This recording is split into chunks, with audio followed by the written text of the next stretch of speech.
All right, good evening. I would like to call this operations work group meeting dated May 12th, 2025 to order. There were two written statements submitted for this meeting. One in support of a closed session discussion with the Board of Education regarding their medical separation. One in support of the full COLA, not changing healthcare, and voting in favor of the proposed budget amendments. Moving forward with the approval of minutes, I move to approve the minutes from the operations meeting dated April 21st, 2025. Board member Fernando, your advisory vote. Aye. I second it. Second, board member Becker-Millen. All those in favor? Aye. Aye. Thank you. Motion carries. All right, and so we have a full meeting tonight. I'm going to pass it over to Dr. McCray and Dr. Gothard. Thank you, Board Member Castro. Good evening, board members, members of the community, staff and community. We're going to start tonight's operations work group meeting with a report on a camera audit. But first, as part of this condition, I'm going to read a letter of apology from the Madison Metropolitan School District, and it reads: the Madison Metropolitan School District, MMSD, is committed to creating a safe, inclusive, and respectful environment for all students. To that, MMSD owns that we fell short of that commitment when we were inconsistent with board policy by installing a camera in an area where there was an expectation of privacy and for failing to properly implement an IEP. MMSD sincerely apologizes for the harm experienced by all those impacted by these actions, including the harassment for what they said related to their child's IEP. Furthermore, the district acknowledges, regrets, and apologizes for the behavior of certain staff members some of our families believe reflect ableist bias toward them, other students with disabilities, and the broader community. MMSD will continue to prioritize building positive, trusting relationships that foster safe, inclusive, and dynamic environments for learning and teaching. I will now turn it over to Dr. McCray. Jesse, you on slide? Yep. So today we're going to start off with the camera audit that we conducted about our cameras across the district. I'll be presenting the information, but I also have, if there are additional questions, our Executive Director of Tech Services, Chepin Bennick, and also our director, one of our co-directors for Safety and Security, Cedric Morris, here if there's any additional questions as we go through this one. Next slide, please. So during the audit, what we discovered is that the district actually has a significant number of security cameras in place across our facilities. In total, we have over about 2,000 cameras that are in our school buildings, administration buildings, and some of our non-instructional sites. So when I say non-instructional, those are situations like our FLOM building or our whole MSCR, so issues such as that. So we just wanted to inform the board of that. In addition, we do have a board policy, and board policy 6702. It talks about the cameras having to be intentionally excluded from private spaces. So at this point, we can surely say like all of our cameras are in spaces where they're supposed to be and closely aligned to that board policy. We have limited the number of individuals who have that access to cameras, and those are role specific. So you have to be the lead safety security officer, a principal, and so it's limited who have access to those cameras and those recordings. Those are monitored by our safety and security office who works with those individuals at the same time. In addition, we're in a process of creating a standard of what our cameras look like across our districts from the elementary to high school. If schools decide that they need additional cameras, there's a process that they have to go to where they're requesting those additional cameras. And we look at a number of different factors on, is it justified to have those additional cameras? It could be the workflow, it could be the placement of it. It can be a number of just different things that determines if that additional camera is needed. In addition, we've done a very good job of establishing an extensive sense of training for all individuals who do have access for those cameras. And that camera training either led by the lead SSA at the campus or by our office here at the central office. And then we have a structured process for requests. So if someone wants to see footage, we make sure that we have a process of what that looks like, and ensuring that that process is well defined and is consistent across our school district. There was some areas for improvement. So the first one was our retention period.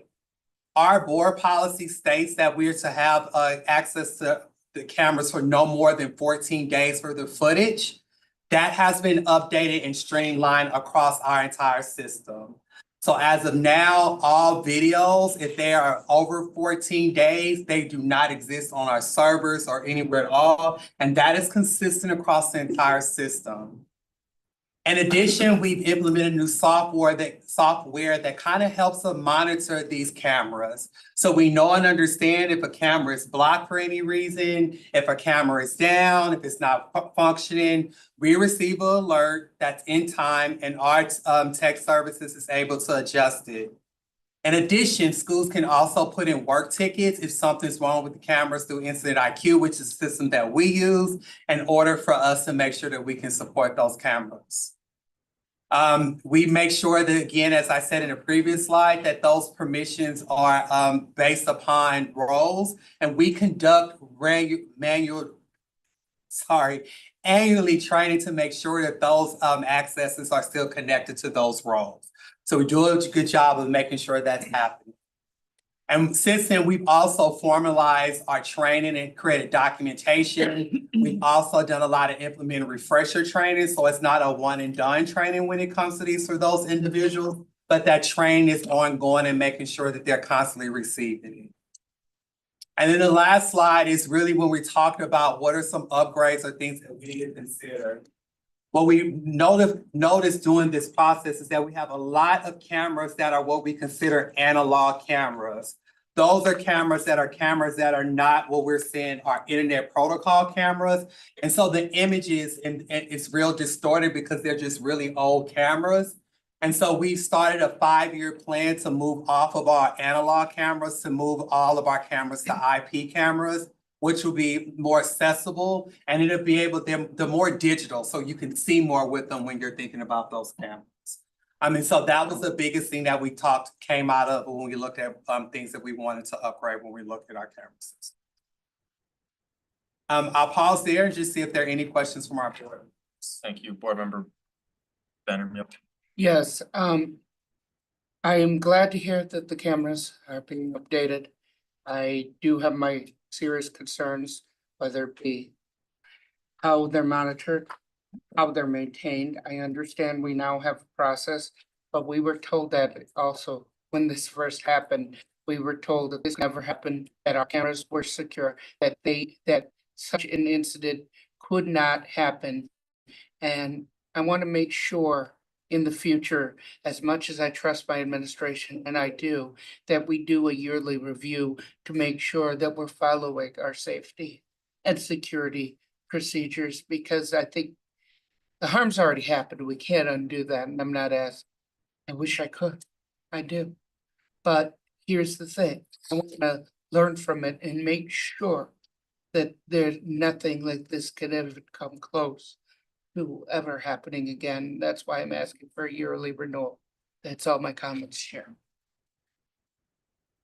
Board Members Saravo. Thank you. Thank you,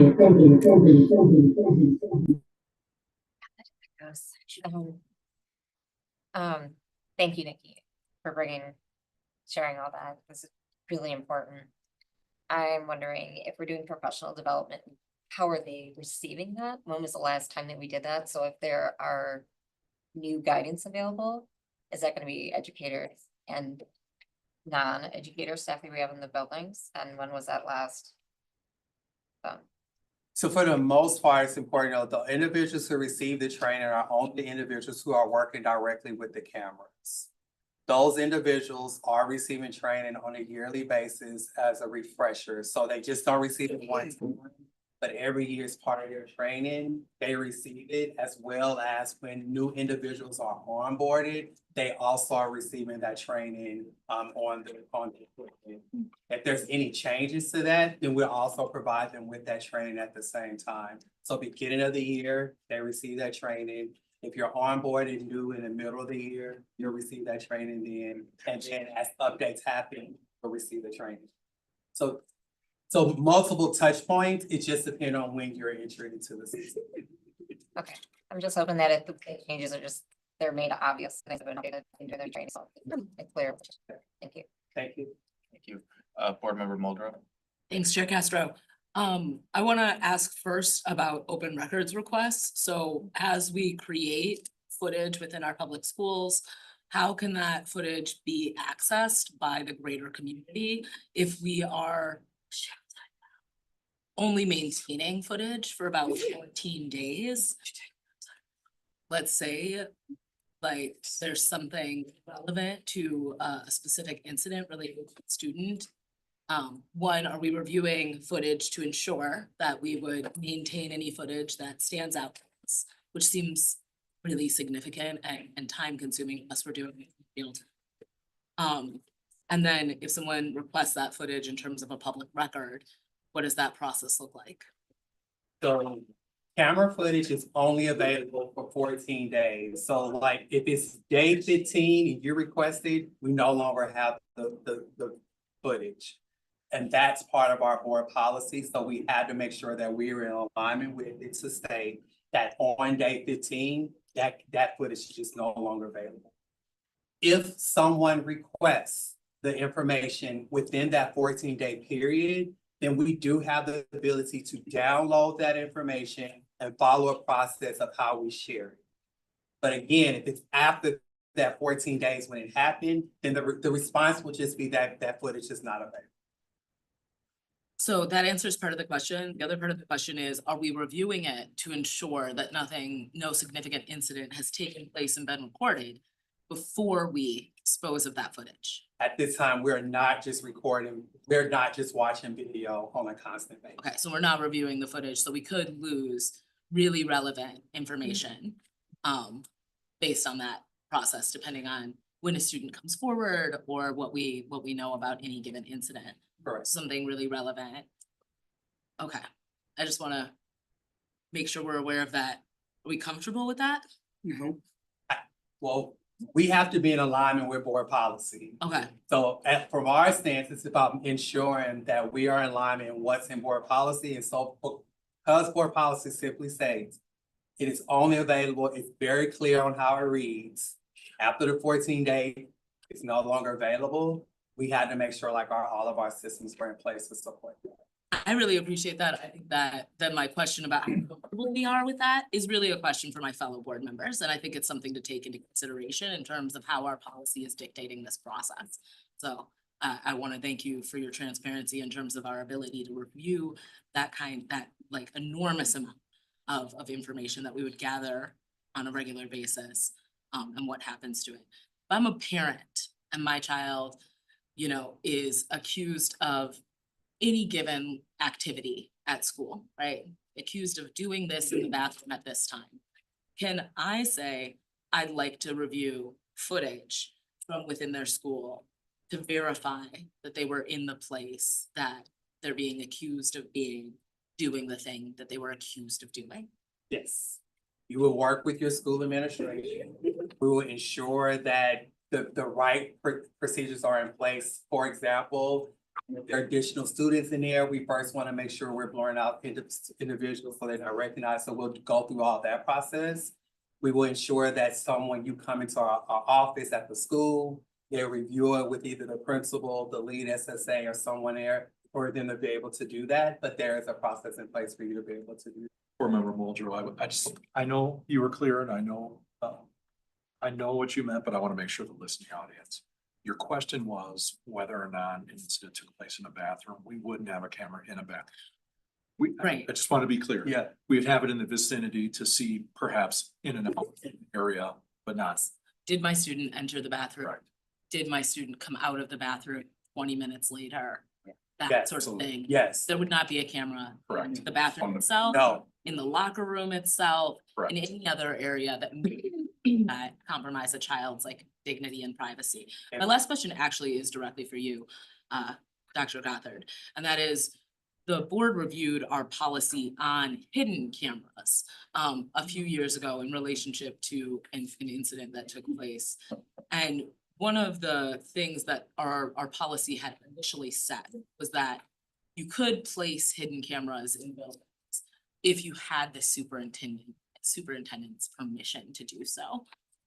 The board felt like that policy was not being upheld appropriately. I am curious, you are our superintendent at this time. Do you believe that we should revisit that, or that the board should be in greater collaboration with our administration around the use of hidden cameras? Do you want the current policy to be upheld? You know, I've been a school-based administrator or district administrator for a long time now. I can't ever remember being requested to or asked or requesting to use a hidden camera that I'm aware of. So I can't imagine a situation where if there were circumstances that would bring that request to me, I can think of so many other ways that I might work with our staff, work with our student body, work with the community in a way that would avoid that from happening. But it's in policy right now, and I don't think I can say right here without talking with staff that I would remove that from the policy. That's already been removed from the policy, the idea that the superintendent, right now, we have a complete and total ban on the use of hidden cameras. So at this point, if there is any hidden camera being utilized in our district, it is going against board policy. And I think like maintaining that policy seems tremendously reasonable to me as a board member who voted for it. But I am curious about whether or not there's a disadvantage that we didn't anticipate at the time, or a use for hidden cameras that we haven't talked about as a board. None that I can think of that I'm aware of right now. Thank you. Thank you. Board Member Nichols. Thank you. My question is also around the 14 days retention. Not necessarily from an open records request, but more so around our ability, if any student or staff wanted to have an not that they would want an investigation, but there was an incident that required some kind of an internal investigation. And if they needed video footage to help substantiate what happened. It seems like now, if that claim came in beyond the 14 days, they would not necessarily have access to anything that might have substantiated the incident. So are you, so I see you nodding in agreement. yes. What I'm curious about is, you know, we've had a list of policies to update this year. I don't believe this was one of the policies coming forward for us to review. Would the administration be making a recommendation based on the 14 days? Cause it seems like there could be some disadvantages to the 14 days. I think as administration, we have looked into extending that 14 days. And so it would be kind of hard to consider extending it. But even when you extend it, you're still gonna run into the issue of once let's just say we change to 24 days. Yeah, It's after day 24, the system wipe it out, it's not backed up, don't do anything with it. So no matter the amount of days that we set it for, we would continue to run into that situation. And so as of right now, we just wanted to make sure like we were in total compliance with board policy, but to go back to your question, we have considered extending it out for a number of different days. And so I guess that's. okay. Thank you for that. It is all, I want to just clarify though, this particular policy is not coming forward to the board as of right now for a policy rewrite or review. It's not. Okay, but given what we've heard tonight, it could be the board's pleasure to make an amendment or some suggestions to a policy rewrite. Okay, Correct. thank you for that. The other thing that I want to see if I'm connecting this. So we just at our regular board meeting for April, I believe, approved a consent item for the purchase of additional cloud storage, which I believe was, as I remember, the consent memo was directly related to higher quality cameras that took up more storage. Is that correct? That's correct. Okay, so we've already approved that. My wondering is if we're purchasing additional storage because of these newer cameras, why are we not also able to do backup?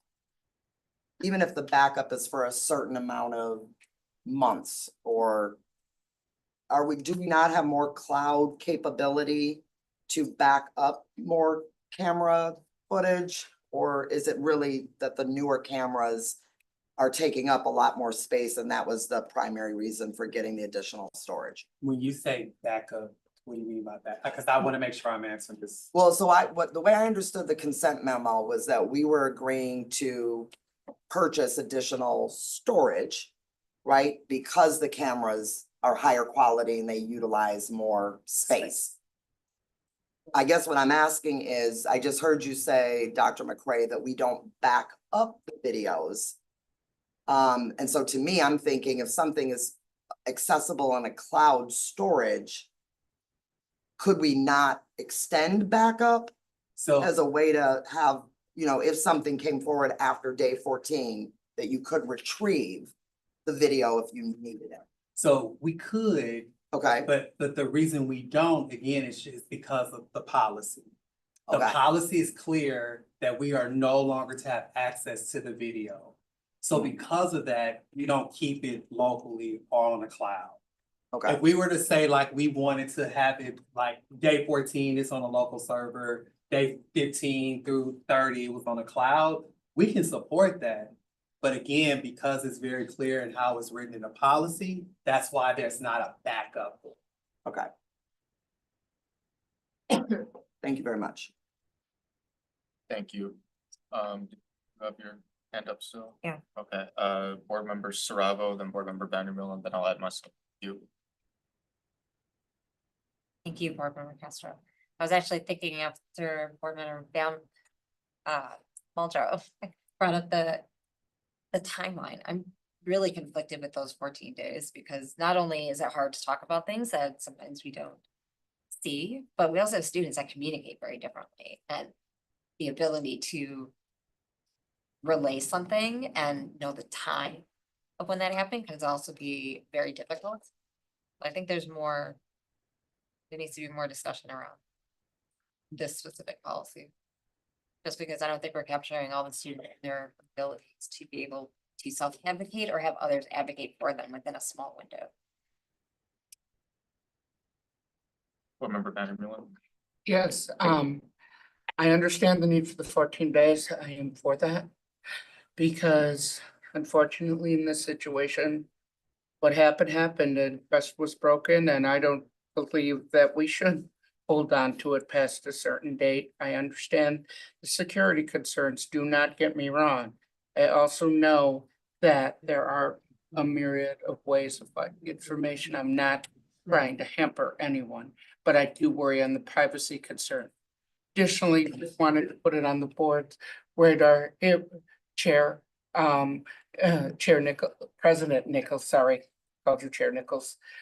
President Nichols, if we could possibly have a camera discussion regarding storage, facial recognition, cameras, all of that at some point in time next year. Thank you, nothing further. Thank you. So on the topic of 14 days, I think it is certainly worth thinking about again. I spent some time on a committee regarding how long should police departments hold body cam footage, and just around the country. it ranges between 30, 45 to 90 days. The cost of storage does rack up fairly quickly. It's a lot of data. And also protecting that storage is very important through multiple layers of internet security and all that. My one question is, so we have banned the use of hidden cameras. I'm wondering what the approval or disapproval process is like for requests for new cameras. Like, how does that decision-making process balance the need for security and safety versus yeah. So I'll start and Cedric can jump in if I miss anything. So the first thing is that the administrator or principal will reach out to the Office of Safety and Security and begin to inquire that they want additional cameras. What we will then look at is currently what is in place at the current school already, and then look at the rationale on why they want additional cameras. For some of the schools, it can be something, for example, of when a visitor is coming to the building, we do not have a clear sight line for them from when they buzz in to the welcome center. And so they want to make sure like they have those additional cameras in there. And so we'll begin to work with them to make sure that they get those cameras. If it's a thing of like, oh, we just want an additional camera in this one spot, then 9 times out of 10, that request is going to be denied unless there's a justifiable reason to have it. Cedric works with that administrator for him and Gina work with those administrators so that they can determine the need for those cameras. And some of the things that we've been asked for those spaces are like hotspots, spaces where I'd call them ducked off in the buildings where, you know, not a lot of traffic, but students are gathering back in those spaces. So we've had those kind of, you know, requests. Just, you know, again, like Dr. McCray said, it's more so what is the need for the building, right? And so if it aligns with board policy, that is our guide. So that's our beacon. So if it aligns with that and it works out, then yes, we will approve, or no, we won't if it doesn't. Thank you. Yeah, from my understanding, a lot of our schools have been equipped with cameras to prevent outside intruders or to just have a lay of the land for all potential outsiders entering the building, visitors, what have you. And then cameras, just like you mentioned, hotspots of student activity, high foot traffic, like that. Thank you. Any further questions? Thank you so much for this thorough, and I'm sure that we will revisit this down the line. Thank you. Moving forth to our next discussion topic, sustainability from building services. Thank you, Chair Castro, members of the board. I know when I was interviewing for this position now more than a year ago, sustainability was an ongoing conversation that you were having. We've made a lot of progress in that time. We've also had a series of turnovers in the building services office, led to the creation and the hiring of our first manager. So pleased to have Scott Chiak introduce Brianna Kreckler to you tonight to give an update on our sustainability. Scott. Thank you, Dr. Gothard. Board members. Is a beautiful thing in this school district to have a focus on sustainability. Focusing all of our efforts to make sure we're complying with board policy for now and the future, including our referendum work and our daily incorporation of our building service life. So with that, I'd like to introduce our newest for our building services, Brianna Kreckler. Yeah, thanks for having me here tonight. Thanks for letting me be a part of MMSD and help transition to a more sustainable future. So I'm excited about it all. I've been here for a little over 2 months now. And so I've spent a fair amount of time meeting with some amazing teachers and principals and learning about what some of the schools are already doing within their schools and how they're changing the culture themselves. I've also had the opportunity to meet with a lot of community members that have reached out that want to provide resources and help us out. And then, of course, I've met with our nonprofit partners that we will continue to work with as we move forward. If you want to go to the next slide, I've also spent a lot of time looking at the energy resolution that you guys are familiar with, for the zero greenhouse gas emissions by 2045, but we do have a goal to reduce it to 50% by 2035 in that resolution. And so we've looked at creating a 2019 baseline, and so I've been gathering utility data, fleet data, to find out where we currently stand on this. In order to achieve that 50% reduction, we've got to know where we are and where we started at. And so I've put this together. These numbers are still in flux a little bit as I'm working through some of the numbers with MG&E on Friday, but I can say pretty confidently that we're at least at a 20% reduction from 2019 so far.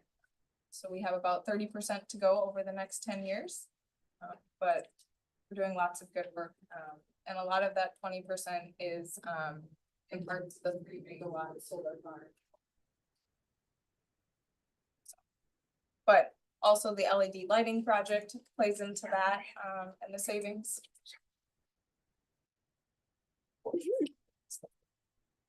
It's the 3 megawatt solar farm at Hanford. Yeah. Some other things I have been doing has been looking into grants, how we can fund some additional sustainability projects. So one, I've been working with our partner in St. Dane on the Carton Council grant.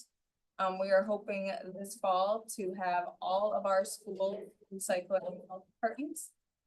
So a small step forward in the recycling. That grant would cover all of our liquid capture devices.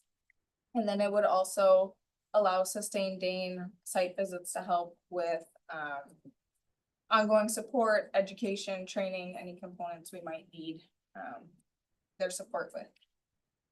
Another grant that we are looking at is the other MMSD, the Madison Metropolitan Sewerage District, to replace some of our aging water softeners.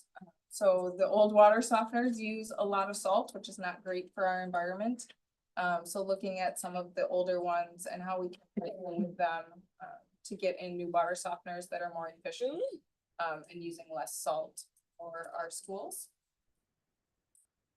Plastic-free restaurants, despite the name of the grant, they do help schools. I've been working with Josh. They fully fund reusable trays and silverware. So I've been working with Josh and trying to find a good fit where we could pilot 1 or 2 schools to have some reusable trays.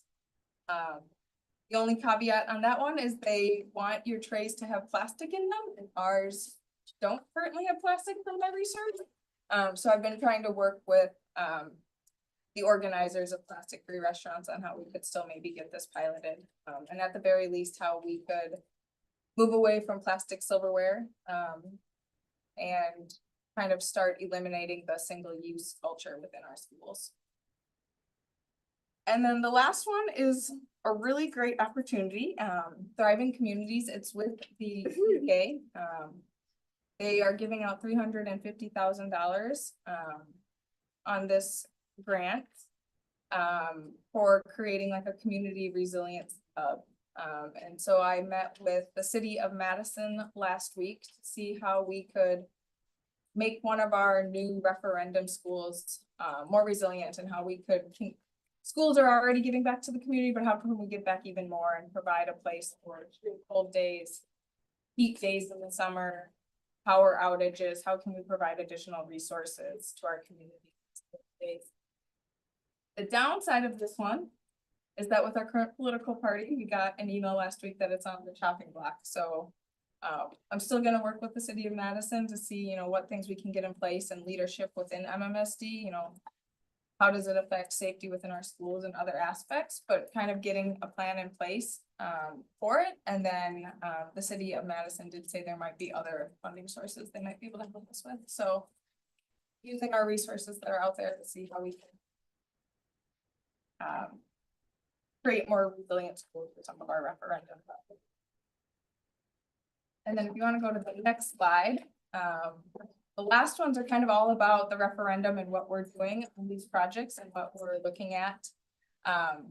It's my understanding that Prior to the referendum, I think there was a letter to the board or something. There were 3 categories for sustainability. There was environmentally responsible, economically viable, and socially beneficial. So I've kind of broken up what we're doing in those 3 categories to just keep it consistent. So this slide is showing you all the environmentally responsible items we're doing. I think you all know we're electrifying. All of our buildings will be all electric. But when you electrify, you need to make sure that you're energy efficient. Geothermal, I think as you all are aware, will be on the new buildings. But in addition to that, we're looking at energy recovery units. So how can we capture heat from the exhaust air to preheat the air in the winter?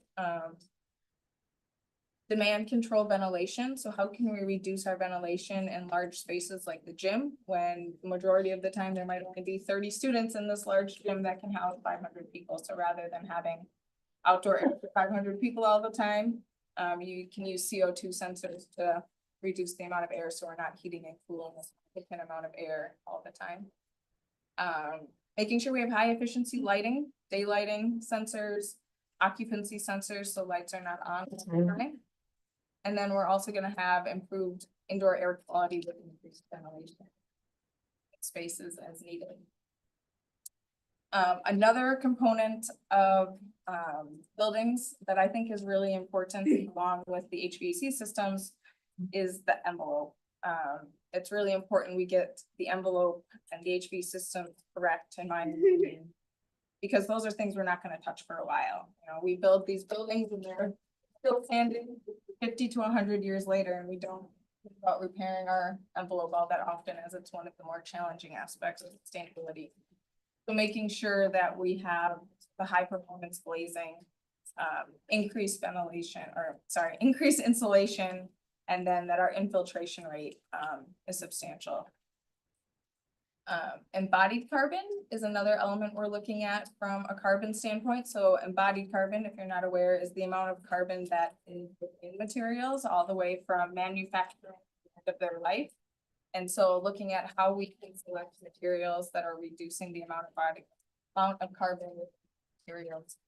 So whether they're locally sourced or just using, you know, concrete that has less carbon compared to another type of concrete. Renewable energy integration. So how can we add solar PV, or at least think about how we're going to put the infrastructure in place to add solar PV in the future. And then of course, sustainable materials, low VOC finishes, low carbon for the flooring, walls, paint, all the finishes that go into the facility.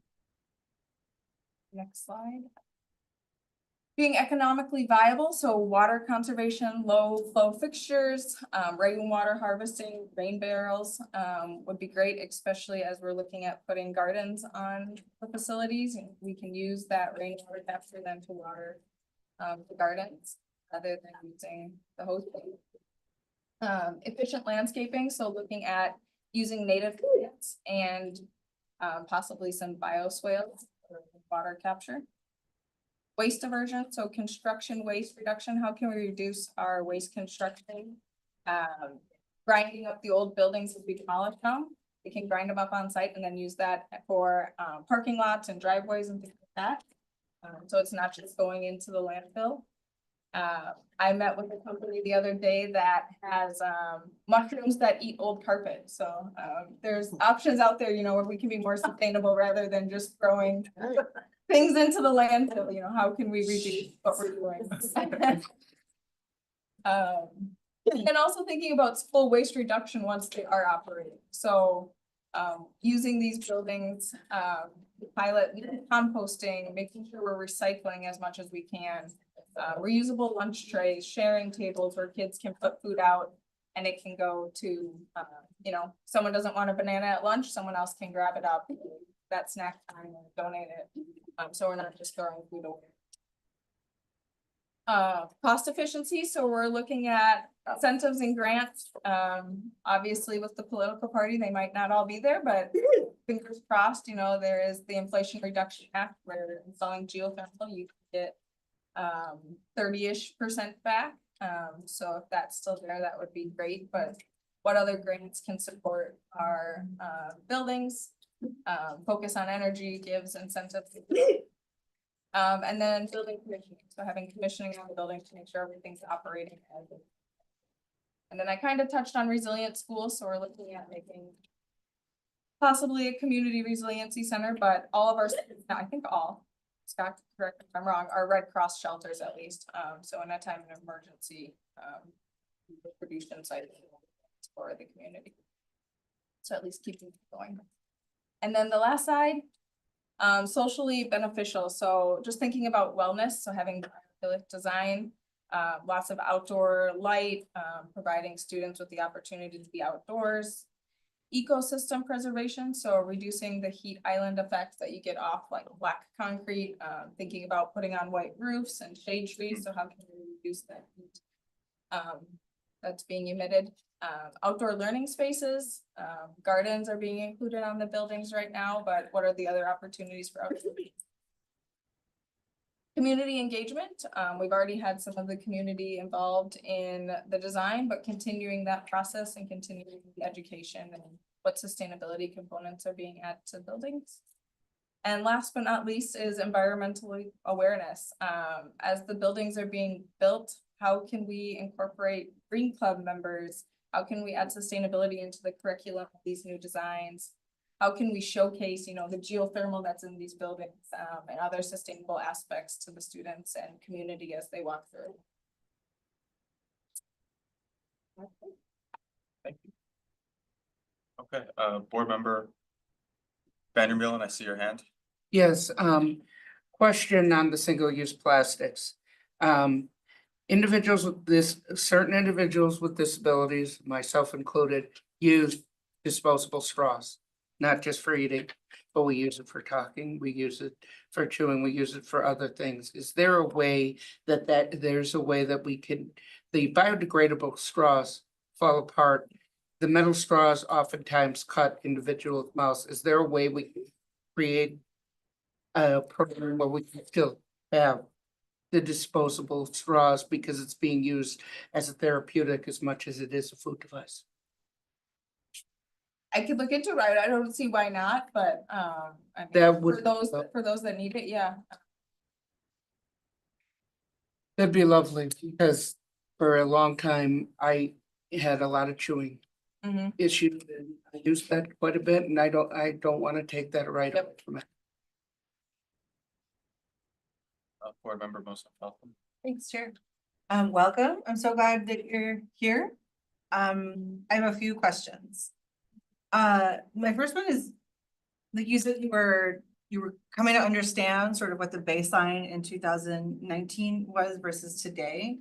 And I'm looking at the board docs from Friday, which is an 8% decrease. And then I'm looking at the slides that we're showing, which has 20%. And so I'm curious, like, what happened between Friday? That was, I met with MG&E to better understand the utility bills, and they weren't including that 3 megawatt Hermsdorf solar. And so once I met with them, I was able to update all of that additional carbon reduction from the solar. So yeah, cool. And it might be it might become like 24% if I tweak it here and there. Sure. But yeah, I'm happy to provide a rationale for where. That was super helpful. That was great rationale. Thank you for providing it. Maybe a year ago, some 18 months ago, we approved the purchase of like a monitoring panel. Are you using that? It is in the works. Hopefully it's gonna be out. There's a few glitches. I actually just emailed them this afternoon about the system because it's not entirely syncing up. There's probably more details you want to know, but it's the MG&E changed their system in like December. And so they're having problems syncing with the new way MG&E syncs. But I believe we've been putting TVs in at the high schools so that we can have the dashboards up in the high school. And then, yeah, we'll use that for our tracking going forward. Great. I'm so glad to hear it. Thank you. And good luck figuring out the sync. sync. Well, it's not me, they're figuring it out. So I just keep poking them like every 2 weeks saying, where are we at this? Good luck to them.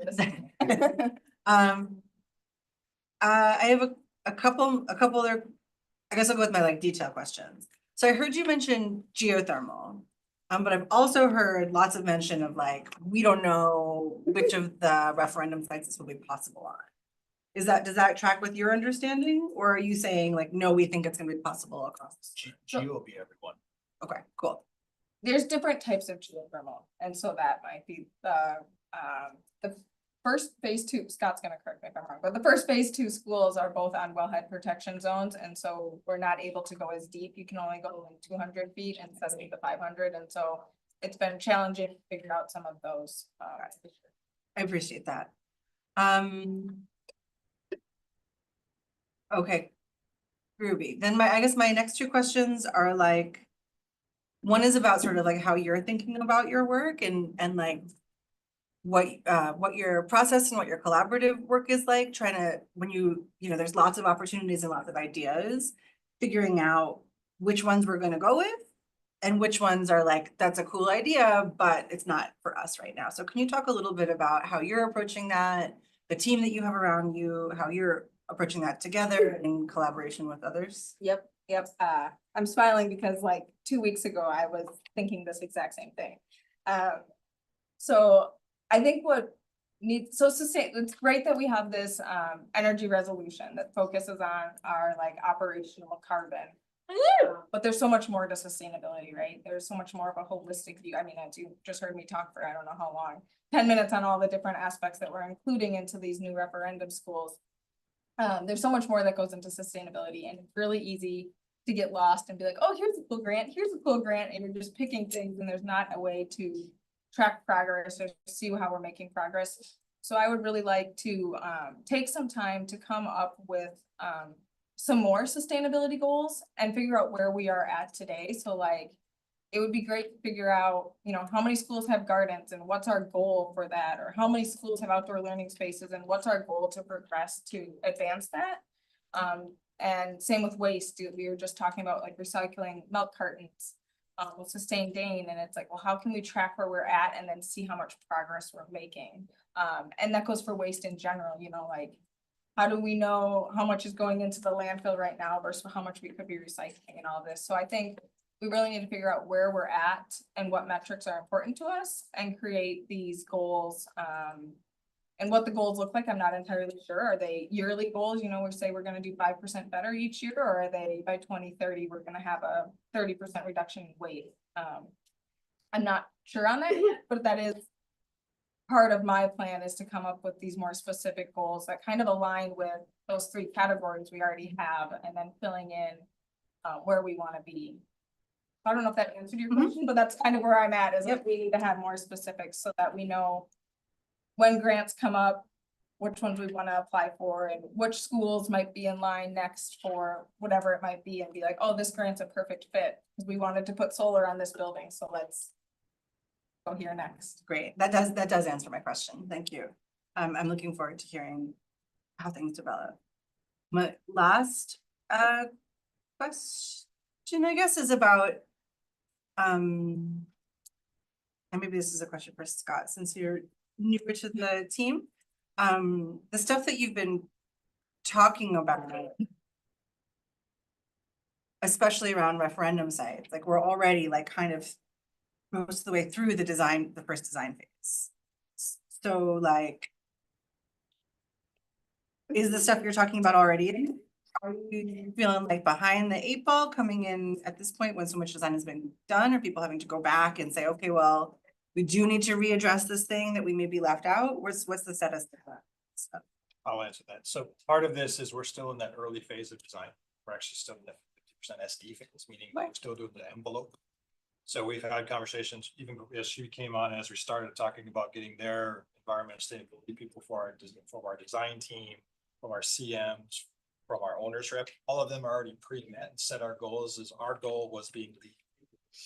Okay. That was our one start. Looking at all those envelope pieces and the landscapes and how it all ties together. And it helped to emphasize when she came on board, like, we need to get more clean. Like, it helped us and really focus on that. She's currently meeting with the design team and our owners rep today and tomorrow on the next day. You talk about getting the finite detail. This is what this score can be, and how do we get to these finite levels to make sure that not, you know, in the massive changes that these are core values we can't change. So she's well entrenched in the process and, Thanks. you know, that's the gatekeeper. Okay, great. And then I guess my last thing is a comment. I was really excited to hear you talk about what opportunities, and well, no, this is something I care about a lot, what opportunities this has to show up in the curriculum for students. And I hope for your work that as there become instructional needs to support that, right? As there becomes, okay, we're gonna ask a bunch of 5, 6, 7, 8, 9-year-olds to manage this waste. There becomes staffing and instructional needs associated with that. Training for staff. What does that move? On? My hope is that as your work and this really important sustainability work gets to the point where it needs to show up in the lives of school kids, that you get all the collaboration that you need to make sure that that happens. That's my last comment. Thanks, Chair. No problem. Any further questions? Can I give Board Member Muldrow, then Board Member Sarapa. Yeah, thank you so much for joining our team. I greatly appreciate your presence and your leadership in this conversation. I think I personally have been waiting a long time to get to have this work kind of facilitated through a specific expertise-based lens. I really appreciate the board's resolution, but we shifted that resolution significantly away from sustainability or renewable energy in a lot of ways.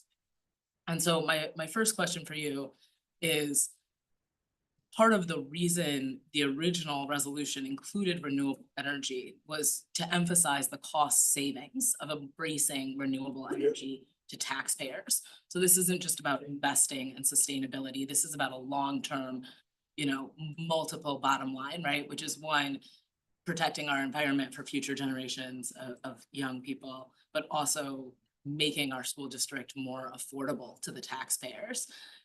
In your opinion, should we be recommitting to the renewable energy part of that resolution? And part of the reason we moved away from some of that language is because we were told pretty consistently that our original resolution would require us to close multiple schools every year in order to meet its timeline. And so I'm curious about how that information is impacting your work moving forward, and what our options are around having policy that requires not only that we are an environmentally friendly district, but that we're proactively embracing renewable energy and creating a cost savings to the folks who support this district through their taxes.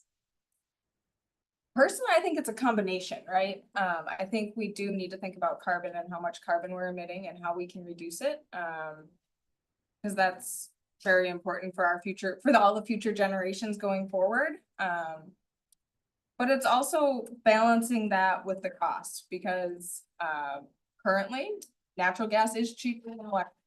That's how it is. If that might change in 15 years, if people electrify, we might see electric become cheaper and natural gas increase. But I think it's important as we do electrify buildings that we are thinking about the cost. And I think that's part of why we want to go and be energy efficient, and we're putting geothermal in. Because geothermal is more efficient. If we put electric boilers into all these buildings, we would see our operational costs just.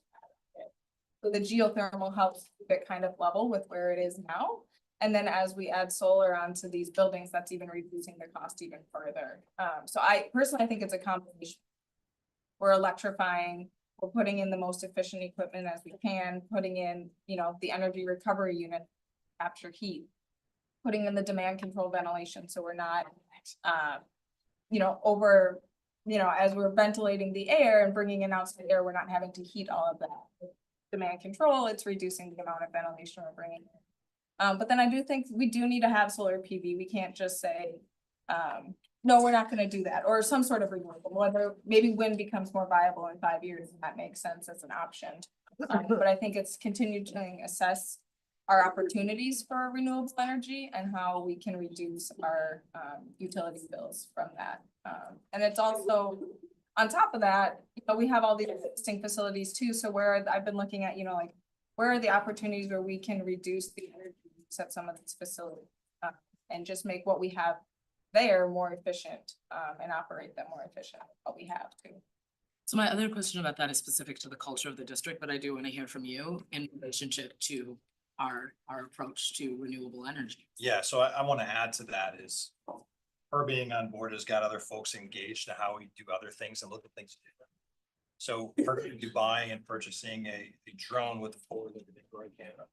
So we can, as of our building, looking for heat penetration loss, cold penetration, doing different things to actually see the envelope's performance.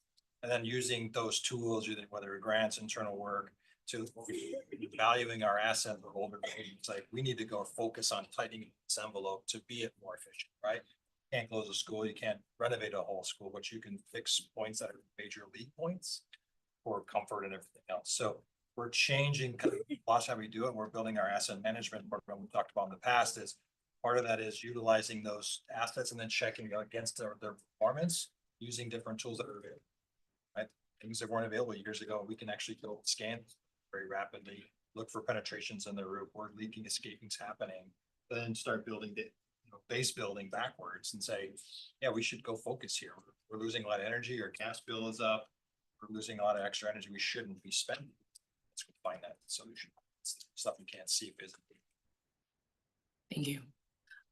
I greatly appreciate that, and I think from a policy standpoint, how we have policy that encourages or mandates a certain level of commitment to renewable energy and sustainability is something I'm really interested in exploring with the entire team in order to see what our capacity is to do this work, describe this work, and be committed to it in the long term.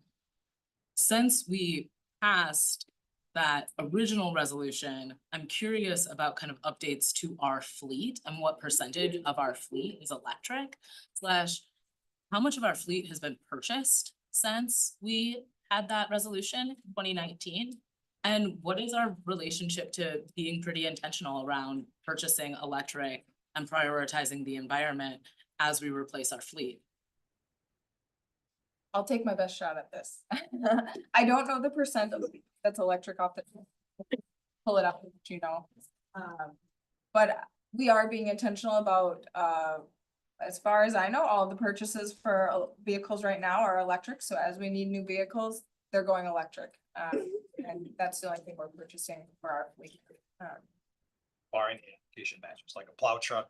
Yeah, we yeah, don't have yeah. the ability yet to do electric, it's not just a trades vans, food nutrition vehicles, all that is being. Has that been true since 2019? That Last year they purchased 2 electric vehicles, but I guess I don't know if that was all the vehicles we purchased or not. I'm not sure at this point. Or no, 20.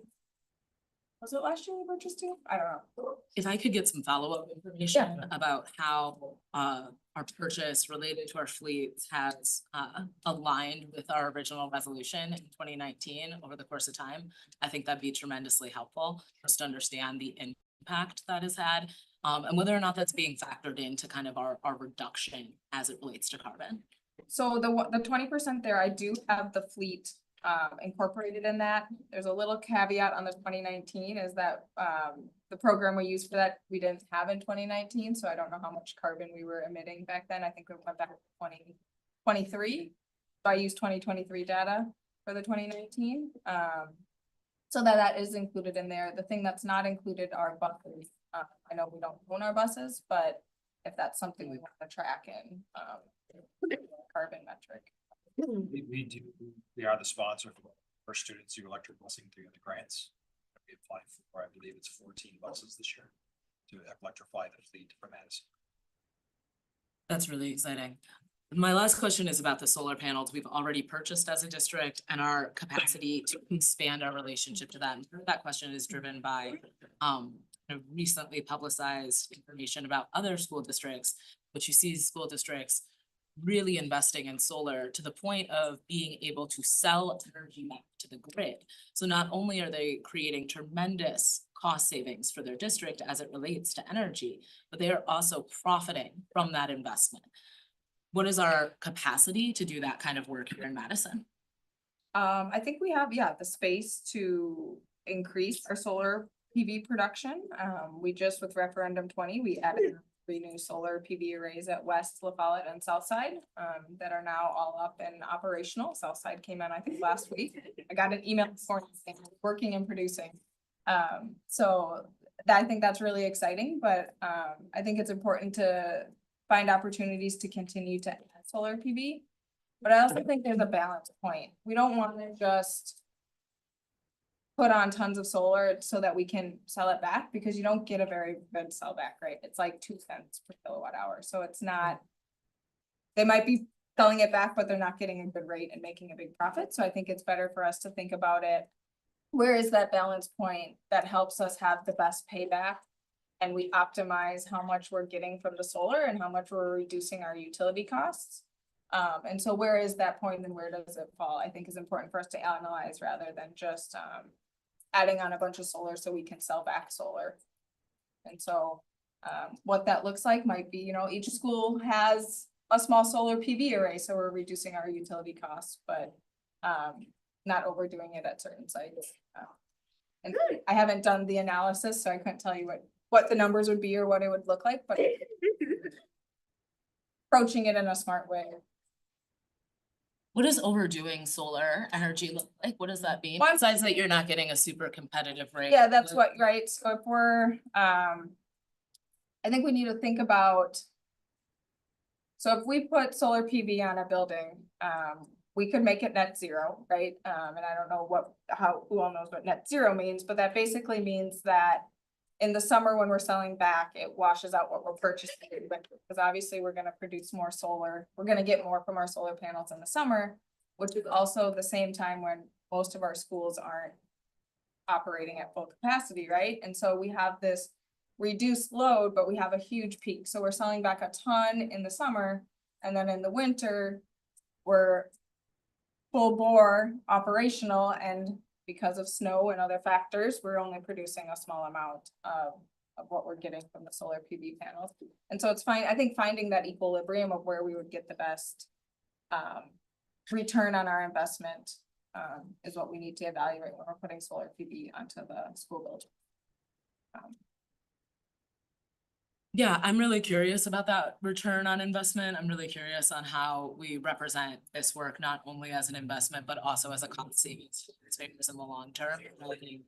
An investment that allows for us to sell energy back to the grid at whatever rate has its benefits and has its level of commitment. And I also think our ability to get to that net zero place would be hugely beneficial in terms of cost savings. We spend a lot to power our buildings. And so I think it's worthwhile to really explore the long-term impact.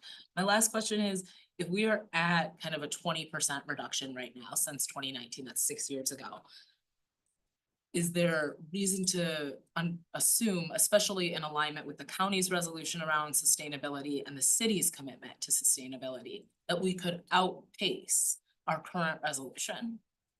I would love it if we did. It's possible. I mean, like I said, a big chunk of that is coming from the 3 megawatt solar farm. So if we continue to invest into those solar projects, then yeah, it's very possible that we could help with that. There's specific cultural aspects of this work that I think are relevant to students. So whether or not trash cans are labeled with landfill on them, whether or not our students actually go to landfills and see them, whether or not the milk that comes in the cartons for recycling is from Wisconsin. I think all of those things have environmental implications. And so I hope that we get a really thorough analysis of one, how we're using this work to inform our students and to make sure that we're building their awareness or engaging in practices like composting and what that means to a school, but also you know, the larger implications of what it means to give our young people the opportunity to have jobs in this kind of energy, and have a really thorough understanding of the work that we're doing at an academic. And so I think sustainability also has to have kind of an equity lens and has to, you know, really shift the way we relate to things. I very much appreciate that we are thinking critically about our use of single-use plastics, about the kind of trash we're creating as a district every day. And I hope that this work informs how we're feeding our students, how we're engaging with the greater community in Wisconsin. I think we've got a lot of work to do, and it's really nice to have you here to do it with us. Thank you very much. Thank you. Board Member Saravo. I just want to jump in really quick. It's been echoed now a few times. I'm really interested in how this, like, how are the students being given the information on how to like recycle properly too, by how much recycling is actually recyclable versus what we think is, or how is it disposed of and what they're getting out of it. Like having more of a record or sending off if it's not or something like that. I would just be curious to see what they're given and if they're, make sure that if they're gonna go to the, and do this and to feel like they're doing good and helping with that collectively, like, is it, are they doing it properly and do they know? Doing it right? So currently, I'm gonna get the numbers wrong, but I think it's 13 elementary schools and 3 middle schools do the milk carton recycling. And Sustained Gain has gone out and done audits, and almost every single milk carton is being recycled. They might find one here or there in the landfill bin, but almost every single one is. So through education, some schools have green teams where the green teams help, you know, the kids sort. So you get some student leadership, you get to that behavioral change where these students are being able to teach kids about the environment, and then through signage, you know, having the signage posted, the landfill sign, sign. And then one other thing going back to the milk carton is Sustained Gain found that having lids on the recycling bin for 3 by 3.5 inch squares cut out really helped reduce the amount of contamination that are going into it. So Sustained Gain has been really great in helping us get this implemented successfully. So hopefully in the fall, we'll have all the schools doing it and a lot more milk cartons being recycled. Do you know how many schools have the green teams? All the high schools do. I don't know off the top of my head, no. I know, like, I've met with Shorewood and I know Shorewood has one. But that's part of what I'd like to figure out, what's that, you know, the sustainability plan and our goals, and you know, how many schools have it, because it'd be great to have all the schools have one. Great. Going forward. Thank you. Any further questions? All right, moving on. All right, thank you. Now I'm going to turn over Scott Schiff for a brief Ref 2024 update. Great, thank you, Dr. Gothard. Board. Being short update this month, doesn't mean we're not doing anything. We're doing lots of heavy intensive work on programming itself. Making sure we have enough classroom adequacy and all those things that are coming forward. So next slide, please. Sorry, form like that. So again, just a refresh, we're in phase 1, but we're doing some development in all the phases to make sure our budget is holding true for the construction design of all of our phases and all of our buildings for the 10 schools. Next one. And in a little more detail. So this is the current month of May. Following our timeline for, we're doing a lot of the budget validation. So we got our initial costs back, then trying to understand, these are the parameters we need to follow. We like this design structure better than this one. What's sustainable, what is not sustainable. All the materials so they have likeness and cost. In addition to working with our administrators and our staff at our schools of how the schools will function, meaning how many classrooms do you truly need? How does this look now and how does it look in the future? How are you scheduling classrooms to make sure we're not building a giant building that's not going to be utilized? Also, another constraint is if school is going to grow in the next 10 years, we can't horseshoe them into a smaller space. So we're doing a lot of balancing work right now, working a lot with multiple levels of our administrative, our students and our staff, and then relaying that information to our design team. So making sure we're building right building and right size for the right purpose. So a lot of you in the background, holding lots of meetings every week. Next slide, please. Just a little bit of past history to kind of refresh our groups. We've been talking a lot about session. Yeah, the month of April, it kind of a little bit, we did a lot of poll planning review of our scheduling. We met with our geotech services and we started to dive deeply into our pricing to make sure that what we're seeing for pricing pre-referendum to now, what's changing in the geopolitical world, right? We're expecting to see increases where tariffs may or may not take effect. Let's not make a decision where it looks good now, but we know the tariff's going to happen in this particular realm. Let's not do the different alternative. Let's make sure we can source it from the US or other vice versa to make sure we really can understand those control costs, because it is changing on a weekly basis. So we can change materials now to make sure they cost a couple pennies more now, but it's not subject to drastic geopolitical issues on materiality. Okay. Next slide, please. So what's happening here in the month of May?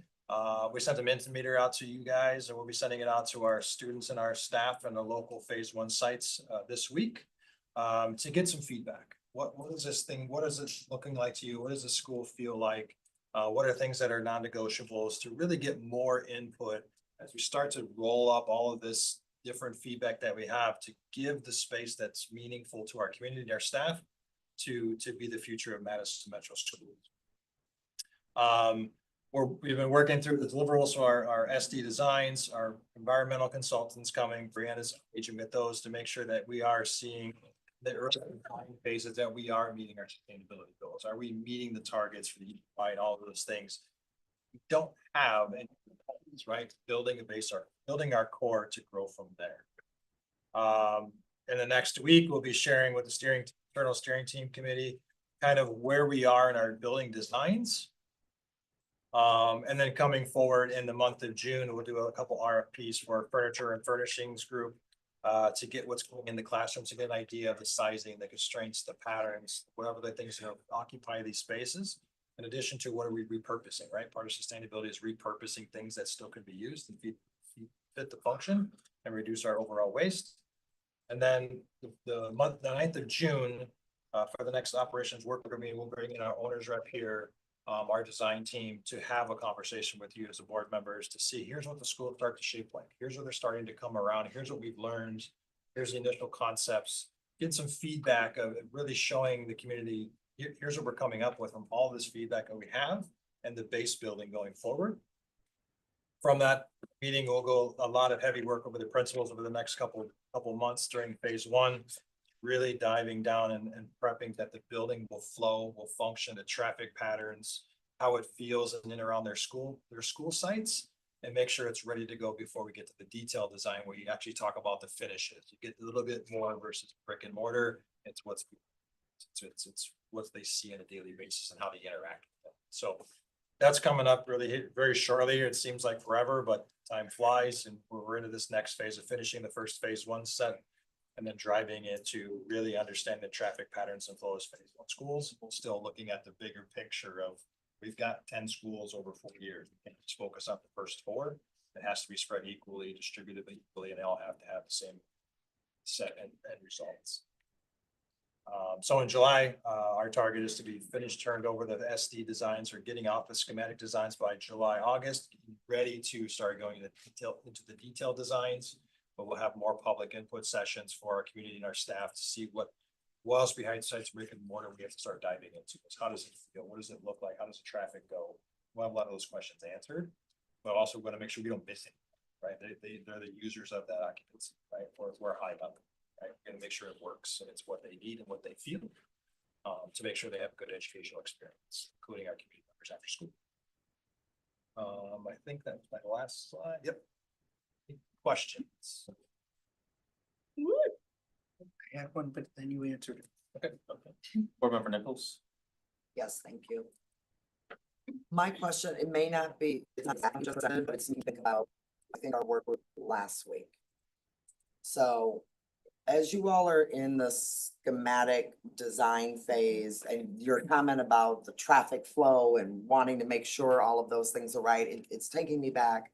I feel like these were your comments last week around being out with the city, looking at all the new development, thinking about this request for proposal that we're gonna do around boundary reviews and starting to understand. So I don't know if this is exactly a fair question for you right now, because we've already committed to a certain number of schools and, but how are we? Or, okay, you're laughing, so like, but how are we taking into consideration that we're going to build new schools on current sites and also looking at new patterns of development and thinking about potential future boundary changes? Yeah, and then you're trying to construct square footage and thinking about how enrollment fits into all of that. I don't have a really good way to ask it as a question, but you get where I'm going. I know exactly. Okay, thanks. Our schools now have a population or a student mass of, use Sherman, for example, 435 students, right? Right Yeah. now it's 405, we're building it to 440. However, Mhm. we know all of this future pockets of growth that are showing up. We have a 5-year plan, there's a 10-year plan, cities evolving that. And to do that, we have to plan efficiently of talking about, we're 30 now, but it could be 500, 525. So each of our design premises, we have already allocated spacing. For example, there's a current locker space now in a house, like grade 7th, grade 8th grade. Okay, We know if they get to that flex where maybe it's 1 year that there's one class that's higher than the other, we can take lockers and move them to a different space and repurpose that locker space, drop a wall, and now we have a classroom. Really? So then the same thing, maybe that class stays when itself, that's just, maybe it's a bubble, right? There's a bubble in the school and it comes down. What if it continues to grow and escalate? And we can have a classroom in the 7th, classroom in the 8th. Now we can increase our capacity by 75, by optimum numbers, 75 students. Huh. And then the other side of that equation, we're looking at not just your core classes, it's also looking at everything around the school. Right? So Yeah. PE lab, dirty lab, wet lab, music skills, flexible musical language. Having enough ability in those spaces, maybe it's not 100% or 80% utilized now, maybe it's 50%. But we're looking at both equations for your core and your curriculums to make sure they blend, right? So we're doing that analysis. okay, We have the plan for it, saying, yep, it's all these sizes of building for this, it's sprinklered. It's not a lot of money for us to drop the electrical in the ceiling, that, yep, we're ready, drop the wall, drop this down with headers. We're already building. Okay. Capacity in our structure, okay, and it's part of the schematics, like, yep, we need an extra header here. Why? Because that's gonna be a wall. okay, This becomes a classroom in a matter of. got We it. have that ability to flex, because sometimes we don't know till August, yep, this comes online. Okay, let's get after it. Okay, We're building that flexibility for our schools, for natural increase of capacity. Now, at some point, it will bubble out. yeah, yeah, But then that's that point where. That's where different conversations, whether it's increase the class size from 25 to 30. That's another way to increase capacity. You get to the higher levels. We're also planning like this, not increase the students, let's put mortar in or a wall. Okay. Keep the class size optimal. okay, We're doing kind of both. I'll mention. Thank you for that. I'll mention. Oh, yeah.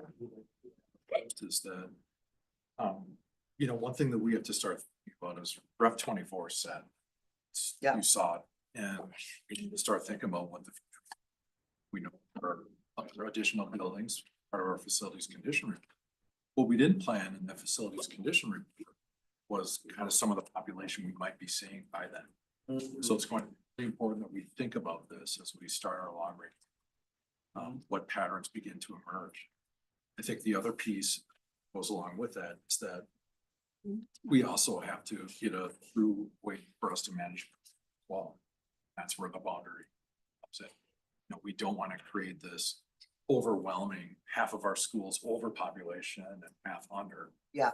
So we want to try to find what is that balance so that we can best utilize all of our instructional space, just for our system as a whole, from transportation, nutrition services to our teaching allocation. So those two things are going to be really important. It's not a lot of it is kind of crystal ball. And that's why we're working with the city as closely as possible so we can be true partners and try to see ahead okay, instead of just waiting. So good questions, good to tie them together because you're right. Okay, well, I appreciate just hearing that as you all are designing, thinking about the construction, you're building in the ability to bring in a wall, add, kind of shape the space as it's needed. So that's great to hear. Board Member Muldrow, then Board Member Sarava. Yeah, my question is really specific to our relationship to tariffs and our ability to access the raw materials to engage in these construction projects. Obviously, this is an evolving issue, but we based our estimation of what this would cost on the reality at the time. Yeah. And we've been talking a lot about, when prices change and how to inform the greater public that, hey, we showed you this price tag. And now the conditions are not gonna allow for us to deliver on that price tag because the value of the dollar has changed. Talk to me a little bit about the work we're doing in anticipation of that reality.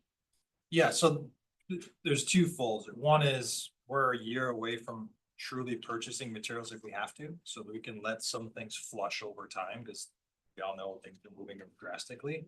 And there are already precursors that tell us that we need to buy things sooner, because there is the reality of aluminum price is gonna go up, it's gonna be a huge thing. So we're using some of our CM's knowledge of what they see is like, hey, part of the bond conversation is getting the cash in hand to go make those early purchases to offset potential inflation. Some of the things we won't be able to go up and see how they flush out over time.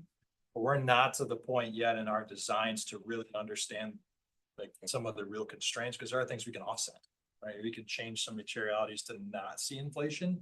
Maybe it's slightly higher, but it's also that working in amongst itself to find the right equation, right? Sometimes there's different answers. So we're still early in the phase of, we're always constantly looking at what's the end dollar show and what does it do? Because we have to make sure we have the right curriculum. I really appreciate that we're being proactive in trying to get ahead of this issue and making strategic purchases early in order to prevent some of the reality of inflation. I also want to acknowledge this isn't the first time that this has happened while I've been on the board, right? We went to referendum for our facilities as it related to our high schools, and we had a specific number in mind. And that number was impacted first by the pandemic, in which we saw lower interest rates that were anticipated. And so we were allowed to be on time and under budget, which is such a nice space to be. And then we saw a long-term shift of that dynamic in which things cost us significantly more than they, particularly our investments in HVAC. At the time, we were able to adjust to that using one-time funding from the federal government. We were able to make up for that with ESSER funding. We don't have that same cushion or dynamic informing this moment. And so I think being proactive is really relevant, but I also just want to be clear that our current kind of volatile economy is not something we built in to this, unless we did, in which case good for us. But I wasn't part of that conversation of what happens if we have a new relationship to inflation that, really echoes the pandemic or is really damaging in terms of what these projects are gonna cost. Did we do anything on the front end that would make us think we have the cushion to absorb inflation, or what did we use to kind of dictate the rate of inflation going into these projects? Yeah, and there is some of that built in from the very beginning. However, there has been significant point. So we are doing some of that value engineering, we're looking at very specific means of construction, which can help offset some of those things. You don't feel the effect of school, but also making sure we're being diligent, looking bigger term. Are we panicking? No. Are we concerned a little bit? Yes. We're trying to balance what the needs, and it changes by the day, right? Oh, now how are we going to potentially change for this factor, right? So there is a little bit of kind of hemming and hawing. There's also this, our CMs are very good at what they do. They've come to the table like, hey, I use this and it's being more effective for both of us to do this. we can get a better deal doing this, and they're seeing the same things happen with their builders all the time, right? So they're helping guide us to where it has to go, and our owners rep have done a good job of seeing forward. They're doing multiple projects, they can see like, don't do this, you're gonna get stuck here. So it's been a lot of, I would say, many hours a week, of just a constant collaboration as a team. Say, okay, what does this look like in the end? Does the numbers show up? What do we need to make decisions now so we don't get end of the project and like, oh, by the way, we're over, right? So we're truly managing in the very beginning to forecast in the end. And our CMs are doing those escalators in their costing. They say, yeah, it's not 3%, it's like 5%. So this looks like this. However, we can pick and choose, we can help offset buying early. So they can see like, yep, we're gonna use the same thing 5 times. So let's forward buy, and it's a gambling game at some points, but you also have to secure your interests too. Yeah, my hope is that we can explain the impact of tariffs on this project in transparency in real time to the community.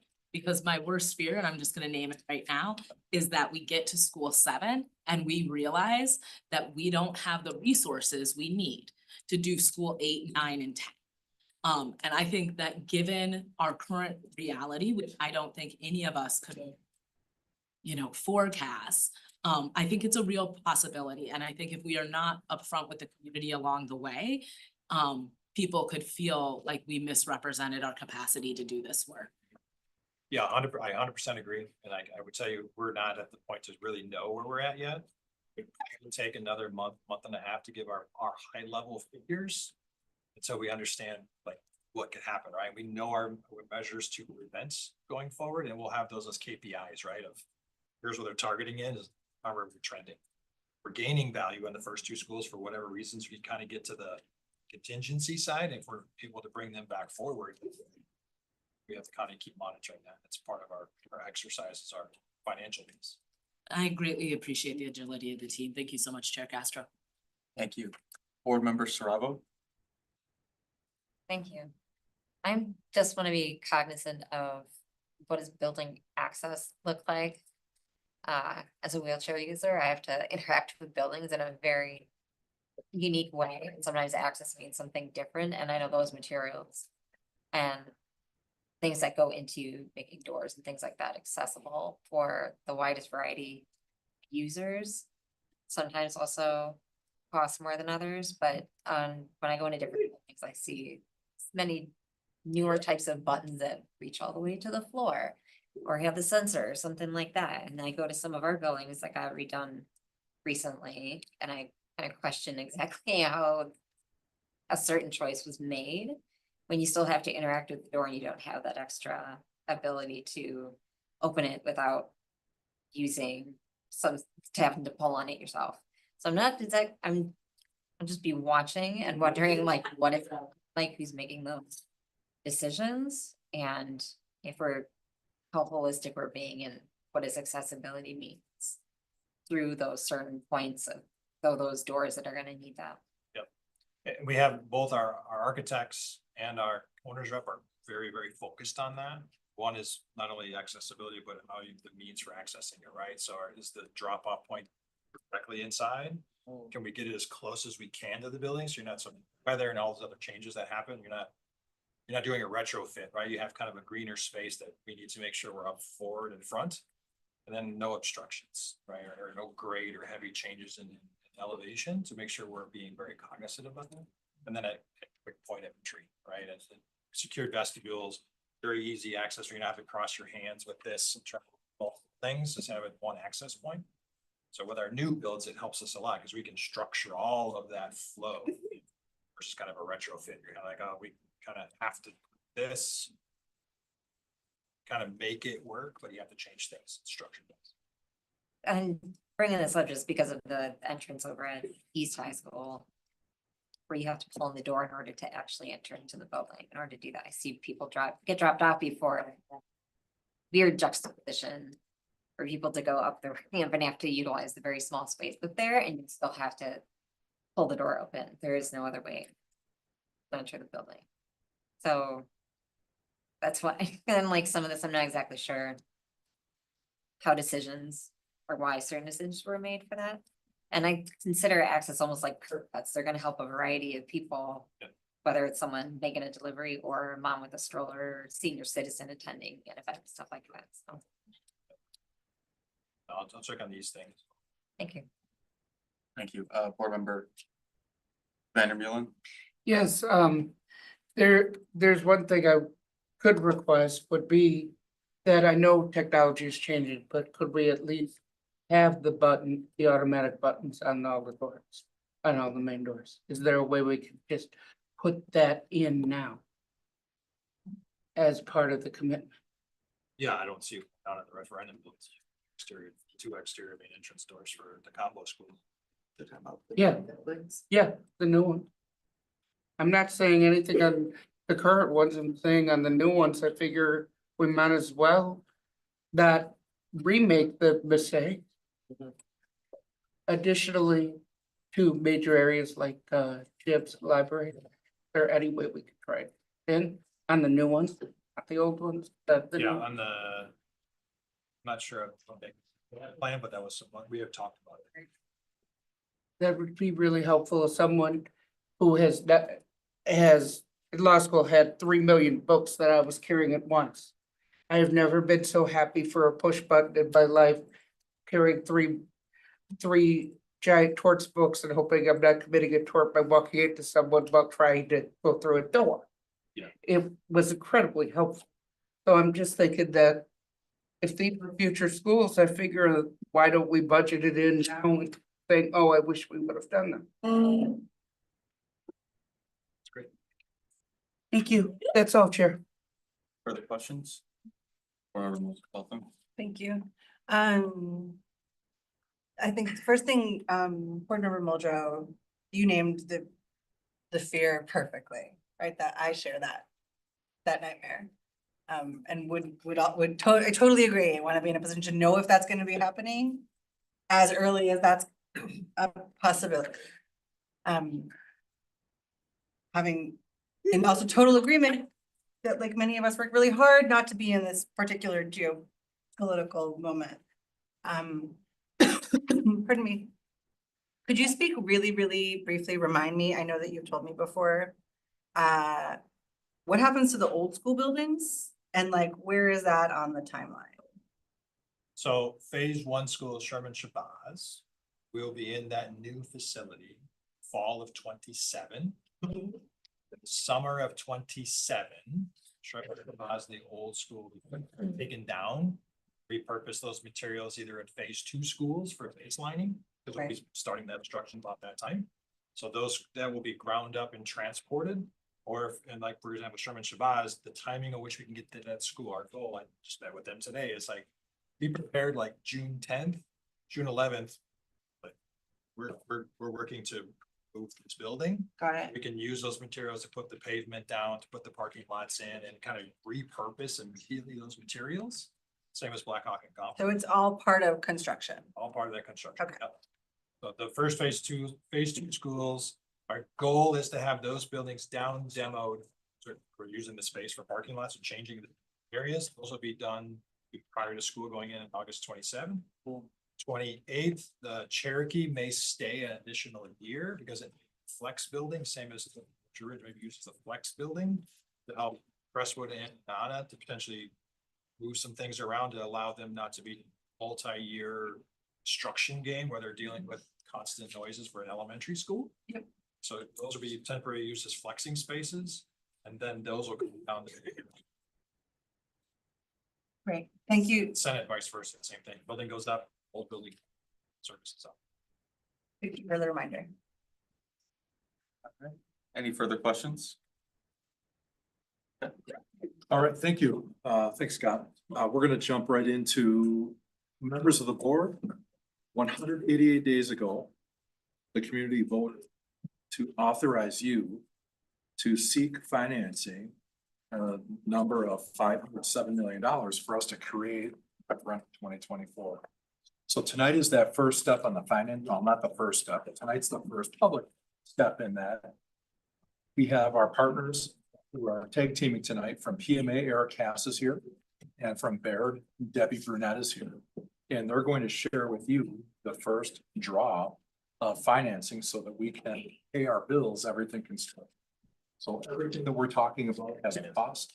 And we also, in addition to some of the concerns that you have to create the structures in place so that we can keep the flow of money, the financing, and give us the ability to manage each one of these projects as well. And we do that work with our owner's rep, with our construction managers, with that whole construction team. And Bob also relies on the help of Barrett and PMA to help guide us in this way. It is very complicated, and I'm very grateful that we have two incredibly capable partners in PMA and Barrett. So I'll turn it over to Bob, unless you had anything to say. I'll turn it right over to Eric and Debbie. Thank you, Joe. We're good?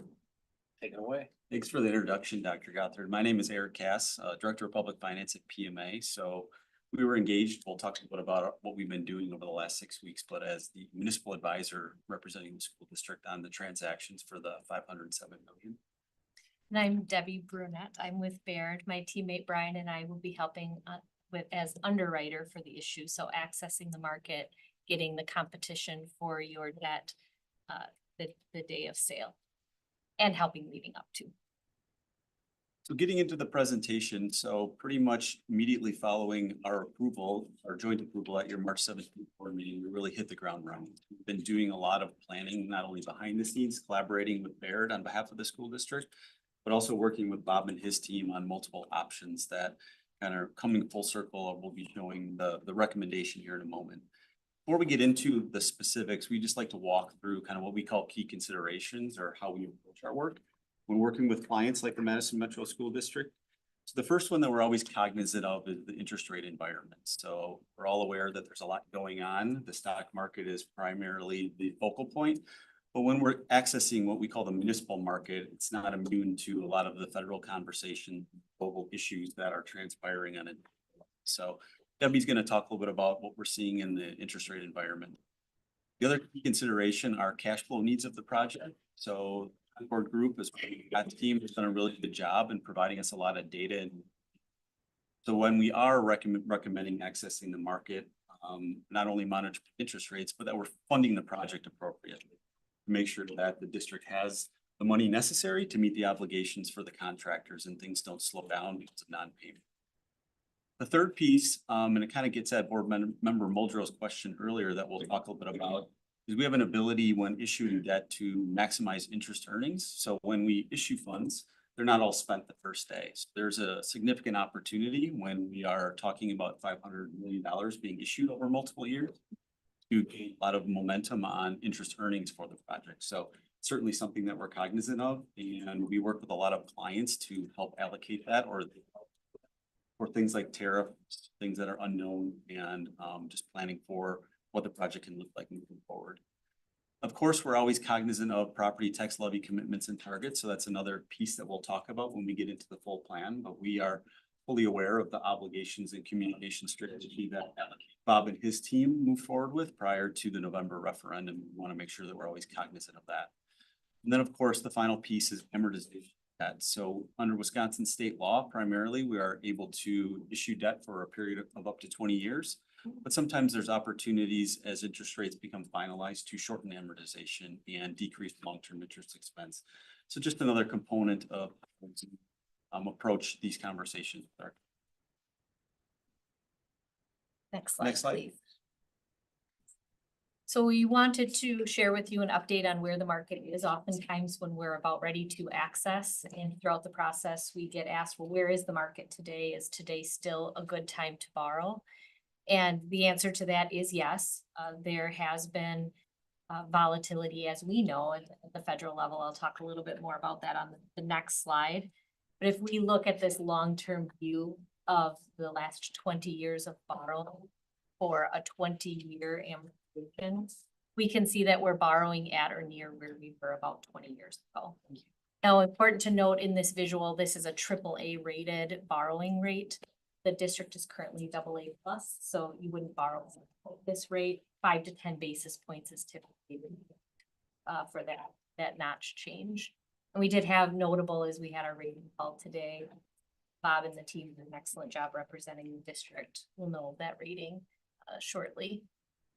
So we still are at a good time to borrow, but if the pandemic, which you can see where we hit near historic lows, actually historic lows, and just for reference, for your last referenda in 2015, when you passed, you can see you took advantage of those interest rates. And then back in 2005, the district passed another referendum, which would have been borrowed at rates similar to what we're seeing today. Next slide, please. This is a focus on just the last year of interest rates. So if we parsed out the last 12 months on the last visual and stretched it out for your viewing, you could see in the last, since April, that the spike up that you see is that the uncertainty at the federal level. So that would be the start of the tariff conversations. Since then, a couple of things have happened. One, those conversations have settled a little bit. Even today, there's talks about an agreement, hopefully by the end of the week having something in place. The market has also started to absorb what that means. And so we have seen this come down. This is as of 5/2. I did look today and we're 20 basis points lower than we were even May 2nd. So we continue to monitor this. Important to know is that on the day of sale, you lock in at the lowest rate available. So we continue to use planning for that time. You lock in at the lowest rate and then it's set for the 20-year. Next slide. A lot of numbers. So we always struggle with the plans of finance, but we also want to be extremely transparent and make sure that you understand kind of our strategy and approach as it relates to the issue with debt. Just level setting real quick. On the far left is existing debt before we get kind of inside the box is what we call it. So that's the existing amortization or tax levy requirements in order to retire existing debt that was previously issued outside of the referendum that we're here discussing this evening. As we get inside the box, we start to look at the plan of finance from a preliminary standpoint and really what our intention is and how we plan to access the market, probably in early June. So one unique thing that we're doing is we're actually splitting the issues, and there's a specific reason for that. So you'll see on the left, as we get inside the box, a recommendation for 29 million to be issued on a taxable basis. And that is really related to the district's ability to maximize interest earnings. Primarily speaking, and it's more complicated than how I'm going to explain it. When you receive funds and you borrow on a tax exempt basis, you have a period of about 24 months in order to spend those funds down, or you might hit what's called arbitrage, or you need to give some of your interest earnings back to the federal government. So when we issue taxable, that requirement does not exist, and we can arbitrage and earn as much interest as possible. And so what you'll notice is that we carve out the first principal payment, so that taxable issue will only be outstanding for a period of about 9 months to lower your exposure to higher interest rate, which you can see there listed at %. The remaining 170.975 million for a total accumulated of 200 million would be issued on a tax exempt basis.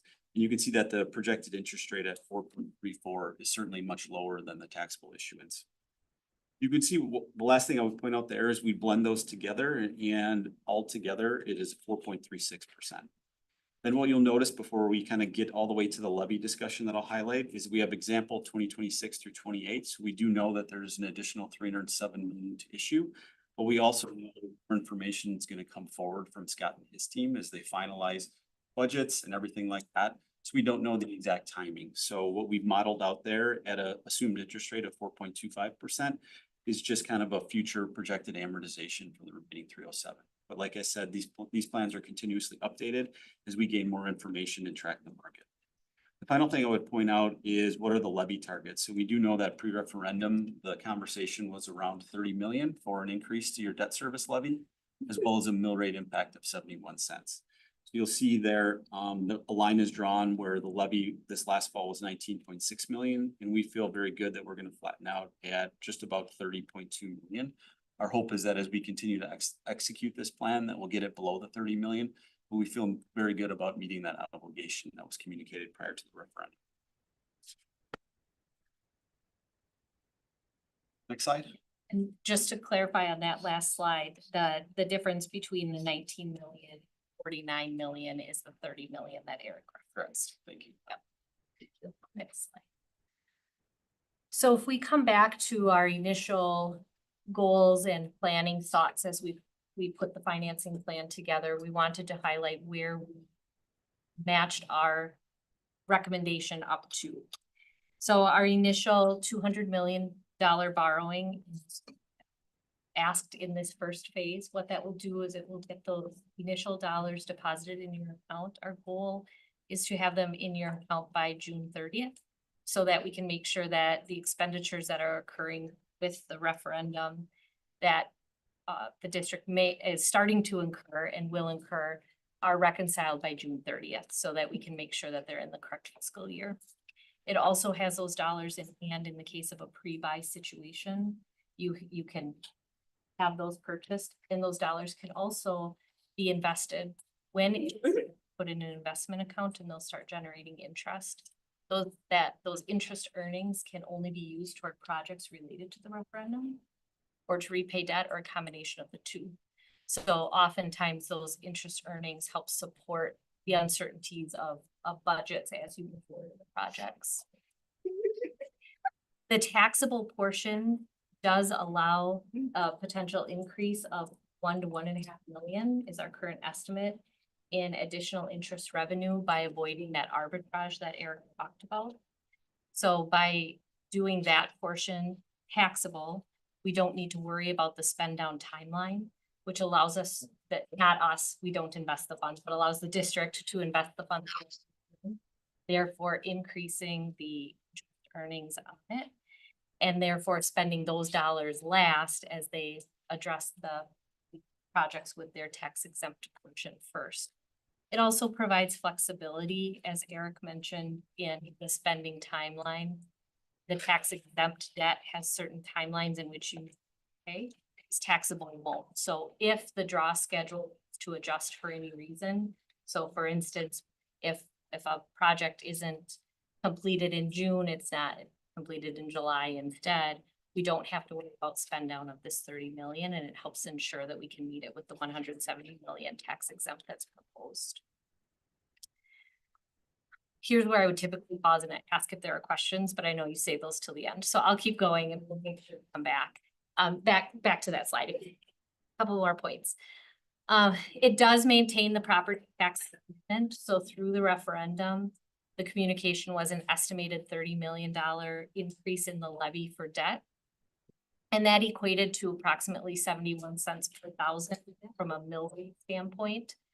Based on the current projection of a 4.95% increase in equalized value, the estimated mill rate impact of this proposed borrowing, along with the phased balance, is estimated to be 65 cents. So within the referendum targets that we communicated. And to me, that's a really important component, that as you borrow the money, you're delivering on the estimates that the community heard through the pre-referendum process. We are proposing an amortization of 20 years for this issue. The next issues, again, can go out 20 more, getting us to 21, 22, 23, 24 year total amortization, this portion over 20. And then the last portion, which we'll talk about on the next slide, is through the proposed parameters resolution that we'll be asking the board to consider at the next meeting. Provides flexibility with the sale date, so we don't have to go to sale on a date.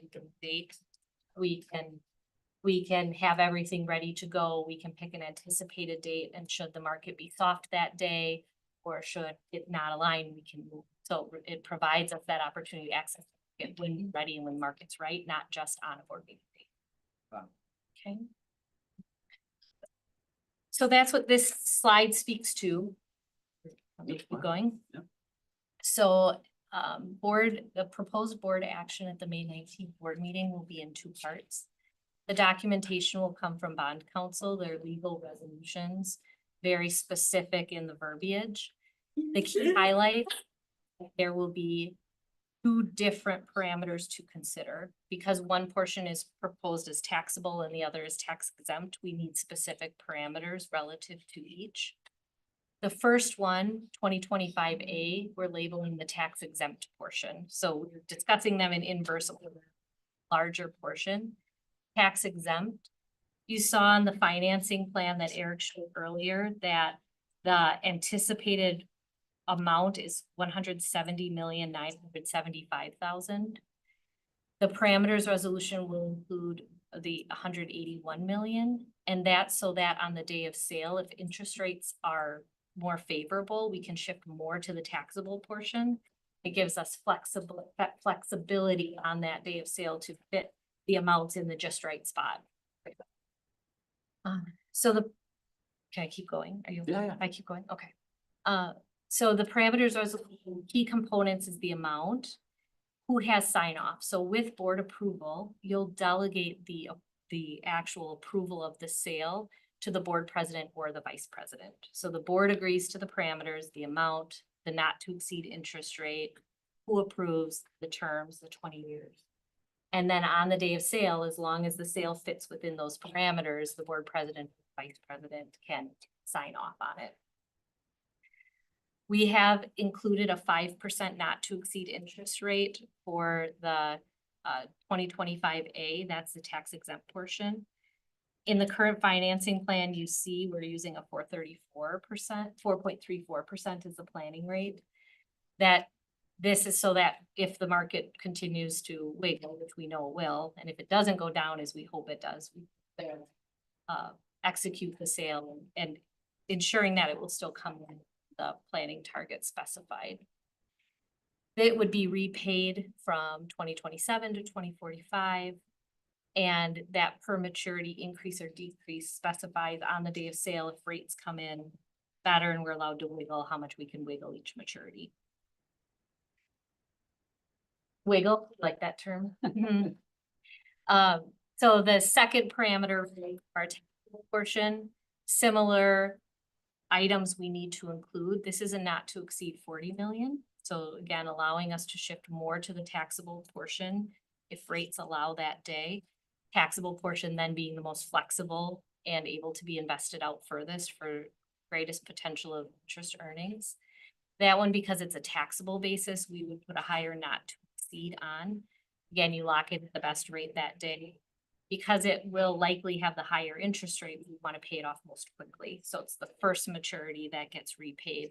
So you have that higher interest rate for the shortest amount of time. And then that per maturity increase decrease just allows that. So these detailed items fit within the legal parameters resolution that comes from body counsel. And the verbiage is quite long. It's several pages, but these are the key points that you'll want to look for and be aware of as we look to lock in the financing plan. So with that, That was our last slide. would entertain any questions. Board member questions? Board member Muldrow? Thank you so much, Chair Castro. I really appreciate this analysis, and I think it also can obscure the work in terms of the material reality and benefit to our community.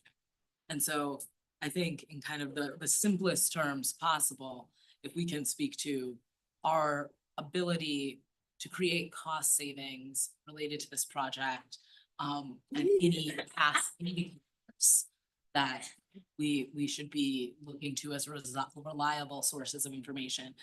The sale date adjustment is kind of where I want to hone in on this. I think it's really reasonable to ask the board to adjust that to make sure that we're engaging with the market thoughtfully and intentionally.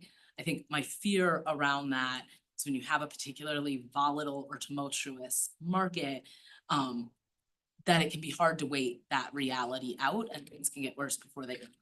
So what is the wisdom that allows for us to prevent that dynamic? In terms of like accessing the market when it's too high? Yeah, like how do we ensure that in Yeah. giving this flexibility that we are pursuing the best possible timing?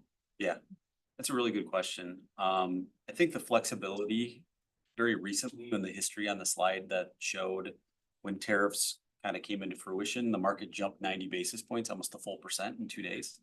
And then when the tariffs were paused, it dropped by 50 basis points the next day. It hasn't gotten to pre-tariff discussion levels per se. But you know, if you have a board meeting on that day when tariffs are coming forward and we're executing a sale, and we don't have the flexibility of our parameters. We don't have any flexibility to pivot and move it because we need to sell on the day of a board meeting and ask the board for final approval on the day of, right? And so when we think about trends, I use that as an example, a wild one, of course, but it allows us to be more thoughtful and not be locked into a specific board date. So one of the things that I would want to stress is that we're not going to sit here and tell you we're going to time the market perfectly, but we also know that the tool of a parameter, if the board is comfortable with going that route, allows us and working with Bob and his team, the flexibility to avoid those drastic spikes, because we don't know what's going to come from Washington tomorrow or the next day, right? And so we propose that flexibility in order to not force an extremely high interest rate that we know is probably going to come down as discussions continue to evolve and the market renormalizes a little bit to some drastic things that are certainly coming forward. Yeah, I want to be really frank and say that the conversations we have in this room don't always make me feel better about the unknowns. And therefore, I think I have a hesitation or a caution around what is actually gonna make sure that we get kind of the best result. And so I want to trust the experts. And if you all think that this flexibility could yield a benefit to the taxpayers and give us kind of space to make really calculated and thoughtful decisions, I want to lean into your expertise. And I also want to say that leaning into your expertise doesn't then make you responsible for the unknown, right? And so I think there's some pressure created in flexibility. And I think, you know, there's some real complexity to what we're navigating right now. I want to talk about the reality of the price of labor as it is associated with these projects and our investments. And so part of what we're investing in is people. And our referendums employ thousands of people locally and are a way in which we invest back into our community. We're using these resources not only to create facilities, but they create jobs. And so in terms of how we redistribute the interest that they generate, that can be kind of an unanticipated benefit of these projects. I want to talk a little bit about what your leadership looks like, Dr. Gothard, in terms of, you know, leveraging the interest to give us a little bit, a greater access to stability, or if that is a factor in how we're making these decisions. A few things with that, Board Member Muldrow. First and foremost is ensuring we have a contingency fund to get us through to the final, through the final goal of these projects for Route 24. There could be many unforeseen conditions that we run into. Certainly you've mentioned price of labor, you've mentioned tariffs and their impact, interest rates. All that factors into the ability for us to get the most out of every dollar. But you also know, because you just went through many of you, some extensive high school renovations. Things that people might learn as these projects progress that, we didn't do this in the first one. It sure would be nice for us to course correct in the schematic design for the next phase 2, and have the ability to reinvest some of those dollars to do all conversations that Scott and his team will have with Concord and with our construction managers. But it just gives us some flexibility. And by all means, if you want to use every dollar, then I'll look at Bob and say, Bob, what are our options for what we do with these proceeds that are remaining? Yeah, and proceeds. The interest that we earn on the 507 can only be used on the projects that were approved or to pay the debt that we incurred to get the 500. Specific. So if we do have these cost overruns, it's a little bit more flexibility to put towards the projects or what were approved by the movers. I greatly appreciate that. I think this is something I'd like to see an analysis of long-term in terms of both how we are generating a benefit in relationship to interests, and how that factors into the other things that are in these projects. And I think it would also be tremendously helpful for people to have kind of a holistic understanding of what these investments mean to the local economy, community, and job creation. So that we, as a district, can be really thorough in representing how the different ways in which these investments, touch our community holistically. Thank you so much for your presentation, y'all. Board Member Nichols? Thank you, Chair Castro. I also wanted to just pick up on the flexibility. So, and thank you for your presentation. I'm also comfortable with the parameters that you set around not to exceed the 181 million, not to exceed the 40 million, going for a cap on an interest rate for each of those, so that you have some ability to move the funds in the best possible positioning for us. I heard you say at the beginning of the presentation that the goal would be to have these funds in our account by June. June 30th. June 30th. And so if you also need flexibility with the date of sale, I guess I'm wondering, since our board is May 19th. Yep. And since I've been chairing those meetings now for a couple of years, I do remember, Bob, usually you're giving me like a day of thing to read when the bond sale has been very close to the board meeting. Right. So what I'm hearing, or what I think I'm understanding, is that it may not be on the 19th. It could be 2 days later. It could be a week later. Right. Right? However, I guess my clarifying question is, in order for the funds to be in our accounts by June 30th, how long could you watch the market and wait and still meet the goal of the funds being in our account by June 30th? That's a really good question. So probably like June 10th to the 15th, not knowing what days of the week those are, because once we execute the sale, it takes 2 to 3 weeks for all of the legal paperwork to finalize before we can actually close the funds. Okay, And so that's the close date is the date that you would receive the actual cash. okay, So we preliminarily are eyeing up the first week in June right now, but again, that may pivot, but we're giving ourselves an additional week on the back end, or it might come a little bit quicker if we see interest rates going in the right direction, following the May 19th proposed parameters, assuming we're to be, of course. okay, okay, And if I can add just a Yeah. further clarification, so we don't chase the market in this, right? Okay. We're putting all the pieces in place, we're going through the rating, disclosure council, we'll get everything set. And once we have the rating, it's the last piece where we can go to market. And so we're targeting the first week in June. We may just move forward and sell the first week in June if the market is strong or solid and such. I'll give you a couple of examples where recently, we're looking forward to the sale calendar the next couple of weeks, and we noticed that 3 districts were selling on the same day. And that creates competition between them, right? Now Madison, Standalone. you stand alone, but that was not and say, we don't want these 3 to compete with one another. We're going to move one ahead a couple of days. So it's still 2 weeks early. Again, we're not chasing the market. Okay. It just allows that option to be there. Another example is what Eric referenced it, tariffs hit, market goes up. You look, and it's a conversation. We were going to sell, the market's soft today, it's not looking good.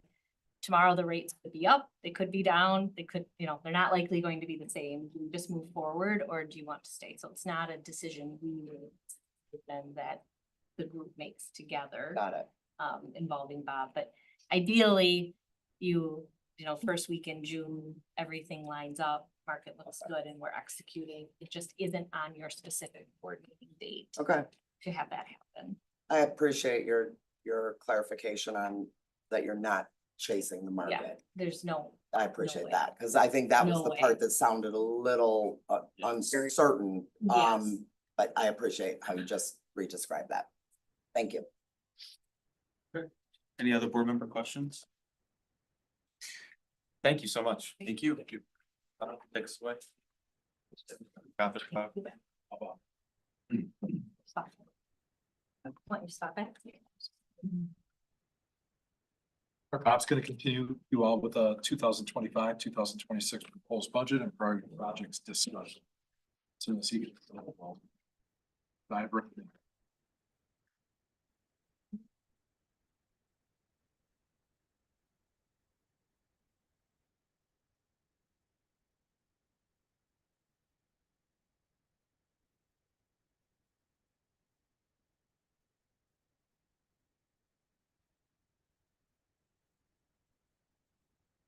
All right.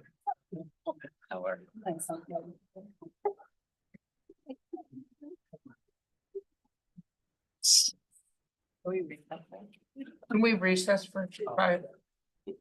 Let's burn through this. Burn through this. We'll jump right into the 25-26 budget process. We have a couple of more specifics. Go over some of them, but you all know our budget approach in terms of the budget goals. And in terms of how we have approached it, the timeline in terms of the next phase. There's a couple of things that have become clear as we move into this in terms of our timeline. We're not gonna have a state budget, highly unlikely have a state budget by July 1st. Going through the summer, which we've kind of expected and anticipated. It's just a year where we're gonna be working on this budget a little bit more frequently through the summer. While before we vote on that final original budget in October, but we're still on track to have the June budget for you at the June meeting. And so the rest of the timeline stays the same as we move forward. I'm gonna glide over our budget guiding principles, which we spent time discussing. I do think it's important to focus in terms of the priority projects this year has been to continue expansion of 4K, early learning, literacy, K-1, and rewarding our existing staff with 2.95% CPI increase, the step in lanes, and of course, our discussions over the last two sessions while continuing the health insurance and the benefits as they exist today. So as we quickly go through a few more slides, the focus is, we can go a couple more, Jesse. Yep. Another one. One more. We're going ahead, so we're gonna keep on time. So the biggest change in terms of, from my perspective and our perspective, estimating and projecting revenue limits really comes to what our third Friday, September 2025 will be. We're really settling on a second Friday count, rolling that count forward into the third Friday in terms of 5,750, what we count for aid membership. It ends up being a slight increase, about 80 FTE when it come into that count, which generates a little bit more money. Go to the next slide. As you know, we're in the second year of slight increases to our enrollments in terms of how we count kids for students for revenue limit purposes. It takes a full years to fully realize that impact. And that's just in revenue state law. Slide. This is just a visual graphic that you've seen before in terms of our leveling off and increasing slightly in 3-year rolling average for revenue limits. Becomes important when we talk a little bit later. Next slide, Jesse. When we talk about our total revenue limit picture, in terms of where the budget's at, total budget that we're presenting today to you really only accounts for one change. That is the Supreme Court constitutional, the $325 per member revenue increase for our 25-26. In terms of our 25-26 budget, I have not assumed any other increases in terms of the state aid categorical aid appropriate, particularly for mine in terms of the hope of the state legislature giving some additional dollars for state special categorical reimbursement. This budget assumes we will get nothing. And so it puts us in a different picture when we'll talk later on in terms of building blocks and some of the key assumptions made in terms of progressions.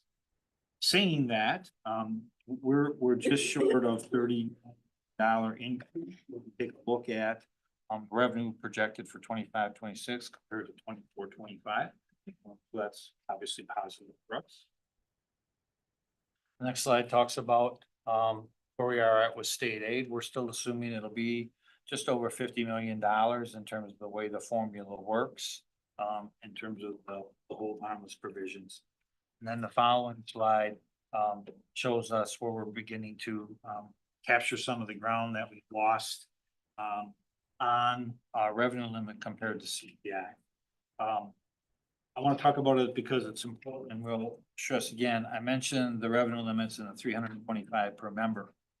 For Madison, a 325 per member increase is about a 2% increase in it, right? And so with no change in terms of relief from the state legislature in terms of the law providing new dollars or additional sustainable revenue, we are going to continue to be in a position where we have been, right? So this year revenue limits 325 per member is a little over a 2% increase on revenues. I shared with you CPI this year in 2026 is 2.95% in terms of a wage increase. Doesn't account for steps, which is just short of 2%. So you're really looking at a 5% increase on costs in terms of salary, which is critical to retain good staff. But the way the legislature has revenue set up is we're only gaining 2%. So the fundamentals of how the state interacts with public school financing has not changed. What has changed is our successful referendum with the voters supporting the $100 million over 4 years, giving us that expansion, cover some of these ongoing expenditures with some base sustainable debt. But the fundamentals have to eventually change, and I hope it will. I just don't know exactly when it will. But I do think that'll be a constant conversation as we. Okay. The next slide is just showing the years that we'll get to in terms of the proposed budget, the last 4 years in terms of what we are budgeted at. You've seen these numbers before. I will say, as I've shared before, we are going to do better than using 22.4 million in one-time funds. As I've said, I'm not really comfortable giving you the exact dollar amount. We're getting close to the end of the year, but we are going to be positive. That is, our budgeted expenditures are going to be higher than our actual expenditures. Another way around, our actual expenditures are going to be lower than budgeted, and our revenues are going to be higher than budgeted. So we are trending towards a positive in terms of increasing that ending fund balance at the end of this year in terms of. Okay. Now, I want to get to the next stage in terms of some more priority and equity projects that we've identified. We covered quite a bit of ground at the last operations work group. And so the next slide, Jesse, lays out some of the proposals that we want to bring to you. We're going to start with Madison School and Community Rec. Roth is here today. And we'll talk a little bit about some estimates on our increase in terms of our property and liability insurance. A conversation, I believe Carletch is here. Excellent. Expanding career and tech ed at middle school. Heard from TJ and Cedric regarding upgrading our security cameras. Our proposal here is for $200,000 a year for 5 years to replace cameras from analog to the digital. And then a proposal to create 1 FTE school principal to assist in us managing our schools in terms of some shortfall. Total is 1.9 million. And I'm going to turn it over to Mary to talk about, Mary Roth to talk about this Madison School and Community Rec, which is also known as Fund 8. That like to think about it in terms of funds, but MSCI. All right. Take her away. Thank you, Bob. Thanks, board members, for having me here. Our team at MSCR has been working with Bob's team to really identify what potential needs are for 25-26. The requests come in at about $678,000, and that's really focused on the work we're doing to provide high quality out of school time programming for our community and our students. So those programs where we're providing that wraparound care for our care, engagement, support for our students and families. Jesse, we can next. So first up, as you may recall, in 24-25, we invested in full-time site directors at our MSCR middle school programs. This was intended to improve consistency, improve volume, be able to provide a really strong experience during after-school time at our middle schools. That is exactly what happened. One of the things that will come up is also transportation, but if you look at the numbers on the right, you'll see of this total middle school student population, we estimate 65% of middle school students participate in MSCR. And so far this year, the number at the end of April is actually up over 80%.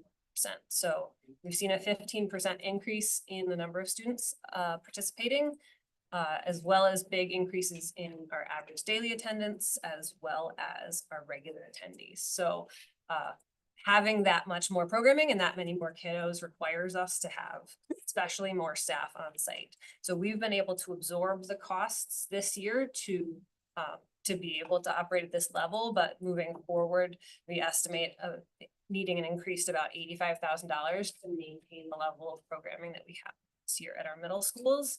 And that programming really supports our strategic framework, our attendance goals, getting kids to school and keeping them safe after school. So that's where our focus is with after school. Our next request really is about our seasonal staff, MSCR seasonal staff. You've seen them in their t-shirts with the logo. They're the life of the programming. We can't do the work we do without those folks. And so we're requesting to increase our base pay across MSCR pay tables by $1 per hour. That represents an increase of about $1,000, which is for the majority of staff, an increase of 5 to 6.5% on their hourly wage. This group of staff does not typically receive the CPI increases that all the rest of our district staff receive. So the other employee groups that have received consistent CPI wage increases, that hasn't been the case with our seasonal staff. So their last base pay increase was in 2022. These positions are positions in after-school programs, in summer camps, in recreation programs that the community relies on. They're hard to fill positions. They are part-time, they are not benefit eligible. So we really are trying to focus everything we can on how we can recruit and retain those staff into those positions. And the other thing I'll add is that it is the very beginning pipeline. I know last month at the operations work group, we talked a lot about training our own and growing our own staff. This is the very entry point of growing our own for many of our young staff. It's their first point of entry into youth work. And we have many staff who've grown up to become educators in the district, administrators in the district, things like that. So we really want to invest in those staff who are the people who make our programming happen that wraps around our school day. Go to the next slide, Jesse. Along the same lines as our middle school programming, one of the pieces that we have seen is our after-school transportation. We've talked a lot about increased transportation over the last several years. This year, we were able to get to all of our schools that needed late transportation. So at the end of after school, having regular transportation, and that's really essential to facilitating students being able to stay and participate in those programs. So this request is to maintain that daily transportation that students rely on home and in the night at the 18 schools where we're currently providing that transportation. And that would be about $225,000. Couple other smaller things that come up. So one really exciting thing is 2026 marks the 100th anniversary of MSCR as Madison's public recreation provider and the Department of Madison School District. So we're in the early stages of planning a celebration for the year of 2026 to celebrate our 100 years of history as well as the next 100 years and looking to ensure that we have adequate resource to support that. And that certainly will also be supported really heavily by our friends at MSCR. And then a couple nuts and bolts things. The district is upgrading all of our computers to Windows 11. So we need to allocate some funding in order to upgrade to computers compatible with Windows 11 for our sites and staff that are not issued district devices. So those are things that would exist outside of the regular sort of technology plans. And so this is a portion of that cost. We would be able to absorb some of it within our existing costs. And finally, we're looking to ensure that we are able to provide consistent girl-specific programming at our after-school sites. The majority of our after-school sites currently operate some kind of girl-focused programming, but it's a little bit of a patchwork that works with a handful of different partners and collaborators. So we're looking to get a really consistent model in place that we're able to implement across all of our programs. So all that adds up to the number on that first slide. You want to do questions now or questions at the end? Let's do questions now. Okay. Okay. Sure can. Board Member Muldrow? And my first question is for you, Bob. In relationship to fund balance, we recently changed our policy. And what I'm hearing is something really consistent with what we've heard over the last few years, which is that we're outperforming our budget, or we thought we'd be spending down fund balance, but we're actually towards the end of the year starting to anticipate that we'll be adding to our fund balance. When we passed our policy, we created a range that goes up to 18% because we were at 17.54% Is there a chance, based on what we saw in first semester, that we will exceed that threshold of 8%? That's a good question.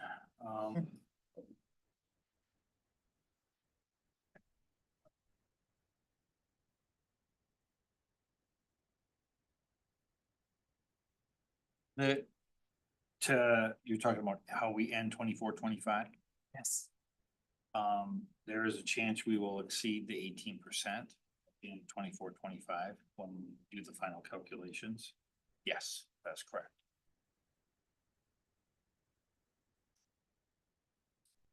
I think that the difficulty I'm having with that is that we were talking about 17% and we were already beyond that threshold, went up to 18%. I think to give ourselves a little cushion in case we saw a slight increase. But I'm struggling with being outside of the policy so soon after passing the policy. And so I'm curious if we should be looking at revising that policy again so that we're within our own policy, or kind of what our approach to that potentially is at this point. Yeah. Twofolds. My first is I would recommend you not revise the fund. I mentioned proposed budget for you budgeted to need about 9.5 million in 25-26 out of our fund balance. And I would say in large part because I am at this time projecting no increase in state aids, right? The hope is it will come in terms of from the legislature. So although our ending balance will potentially be above 18%, potentially, we'll do the final calculation, obviously. The money is going to be needed and used for this next year in terms of 25-26 that we lower that use of $9.5, right? In addition, depending on how our work goes in terms of facilities, we're always needing to invest in talking about facilities outside the 507 schools and 7 sites we're talking about. There's always need for more investment in our aging facilities, as you know, we have aging facilities. So there are plenty of purposes the board could designate for use of that fund balance to be compliant with the policy and still keep it at 18%. I really appreciate that recommendation. I will say that it feels really in alignment with what we've said in prior years, which is we want to have a conservative estimation of where the state is going to land in terms of their budget. I think we have some new concerns about the federal government's impact on our budget.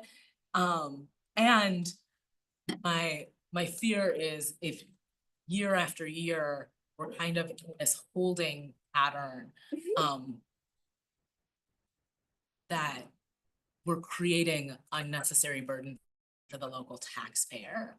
And so if we're looking at the average over the last 5 years, and the last 5 years is not haven't been typical in any way, shape or form, but is there a reason to think that we're gonna end next year fully staffed and in a really different place than we have over the course of the last half?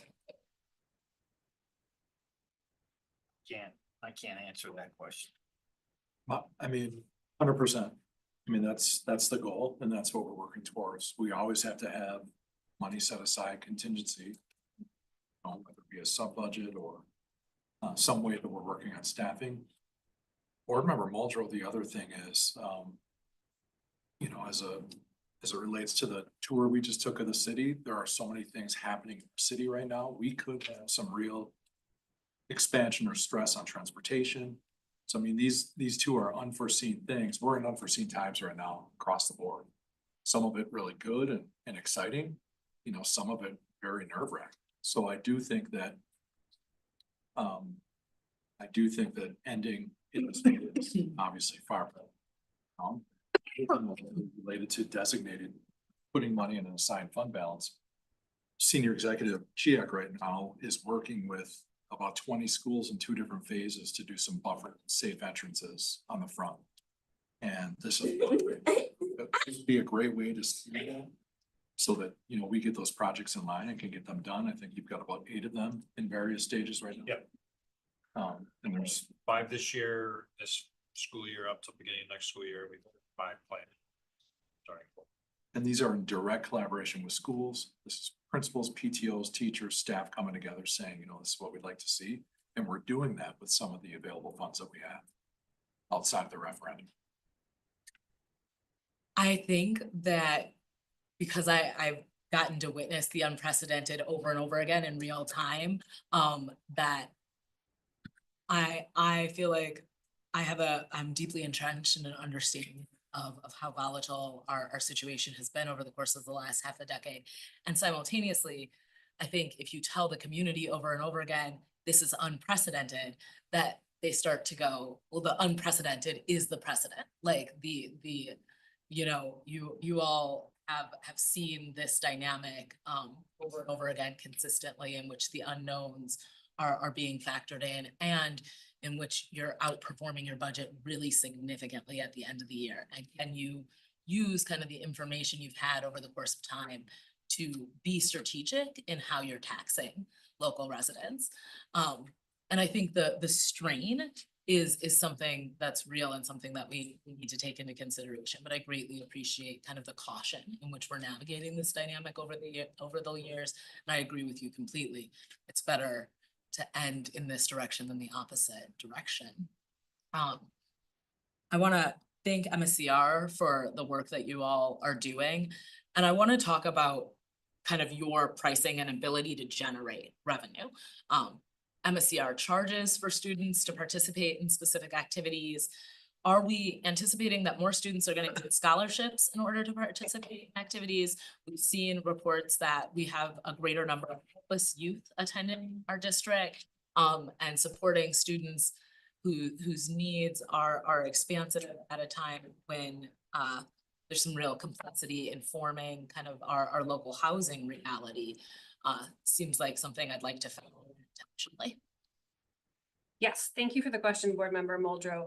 So to most of these requests, especially around transportation and middle school programming, at middle school, after school, we do not charge any fees. So students aren't paying any fees.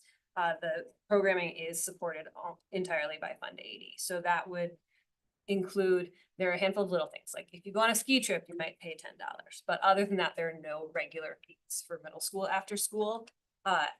And that includes transportation home, which is a big component.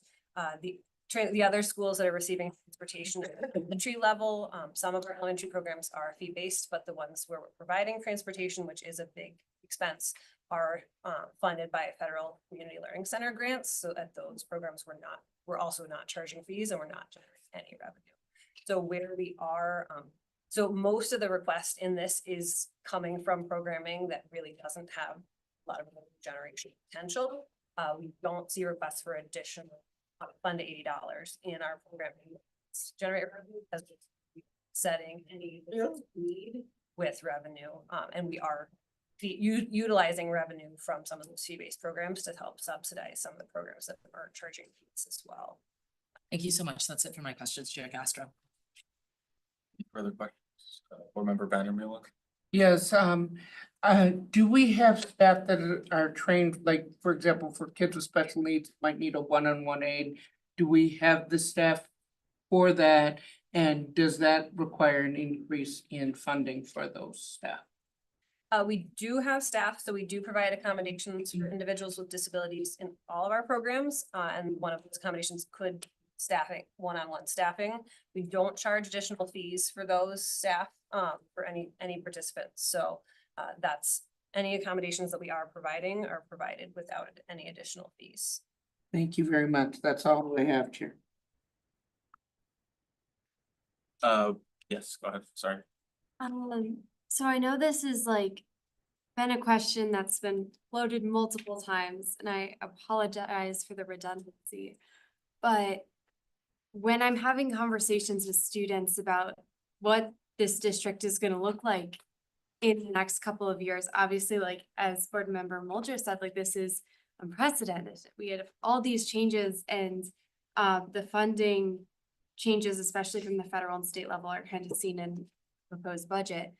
But I guess if possible, how are we trying to be proactive in terms of what's to come? If that's even a thing we can do, is it just like we're saving as much money as we possibly can? Is it we're, you know, working to streamline programs so we don't have multiple of the same? Like, would it be possible to get an explanation on that? Yeah, Student Board Member Fernando will actually tie this together. I think this might help with just one example. Because of our financial health and strategic budgeting and coming out in a way that some would describe as better. Bob will never say better, but I will. We were able to provide, a full PPI increase. And this board had some discussions around options that we had to change our healthcare. And we didn't do that. And the board didn't do that. And the reason that the board didn't do that is because they're sending a clear message that they value our employees. But number two, we want to strengthen and keep them. Another thing you hear us talk about all the time is retention. And those kinds of salary benefits are at the heart of it. So imagine if we would have come in and instead of at 18%, we were at 12%, right at the bottom of our fund balance. Now we're having real discussions around, can we do this? Should we do this? What does the future look like? So it does provide us the ability to make some real-time decisions because of our financial positioning, to benefit our district as a whole. Some of these other priorities as well. It's only a few months ago. I'm out and I'm doing visits to middle schools and I'm hearing, we just renovated our high school. They're great. We've got great CTE programs. My first question to middle school principals and staff are, what do we do here? They just look at me and you can tell that we need to do more at our middle school. So these are some of the things that we're able to invest in. The board has the opportunity to invest in because we can, because of that position we're in. So that is an example. This is an example of proactive to try to set our middle school students up to be exposed and have some great opportunities ahead of them. Mm-hmm. So those are just a couple of ways that, as you said that, I think might shed a little bit of light on how I view this and view our financial position right now. Okay. So what I should be telling students is at this point, there is no threat of programming being cut Well, that we know of. threat of programming being cut. So there, it gets a little bit challenging for that discussion because high school schedules are based on student requests. And student requests don't always line up. You might have 100 requests here and all of a sudden you do a schedule conflict and realize that this isn't going to work for this summer. How are we going to do this? So it's really complicated. And I would say that we want to also ensure that we're providing new opportunities as well. So sometimes there is a balancing there. There are courses because of popularity right now that might not have the same enrollment they had 5 years ago. and there might be new ones taking place, but those are building-based decisions. Okay, lovely, thank you. Any board member most welcome? Thank you, Chair. I'm curious where we spend less than we budget. Most of what we spend is on people, by and large. And you said previously, when we come in under budget, it's because there's unfilled positions.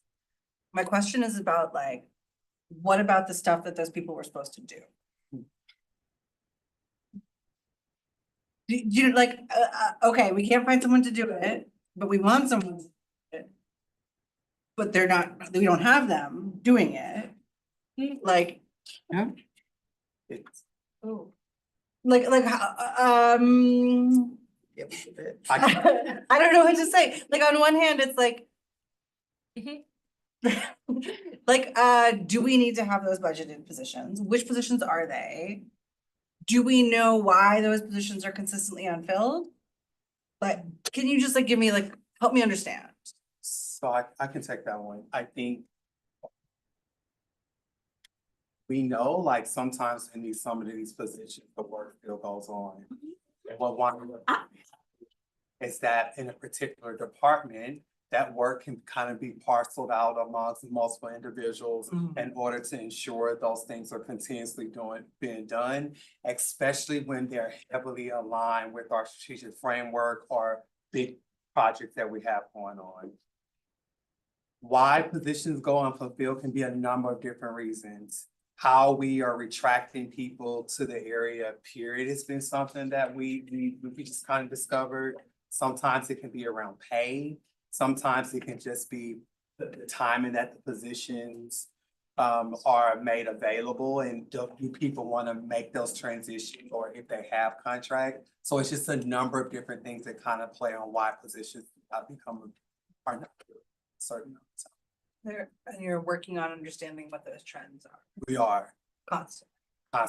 And especially with the positions too. And then sometimes it's about, you don't want to have a position out there and our handbook doesn't allow certain positions to apply for those positions because of those timeframes and periods. So it's just about making sure we're just giving everybody an opportunity who might want to be a part of those. Okay, I think I'll remain curious about that. Yeah, thank you. You're welcome. Any further questions? Oh, Martha, Okay, You can go first. Okay. yeah. Thank you.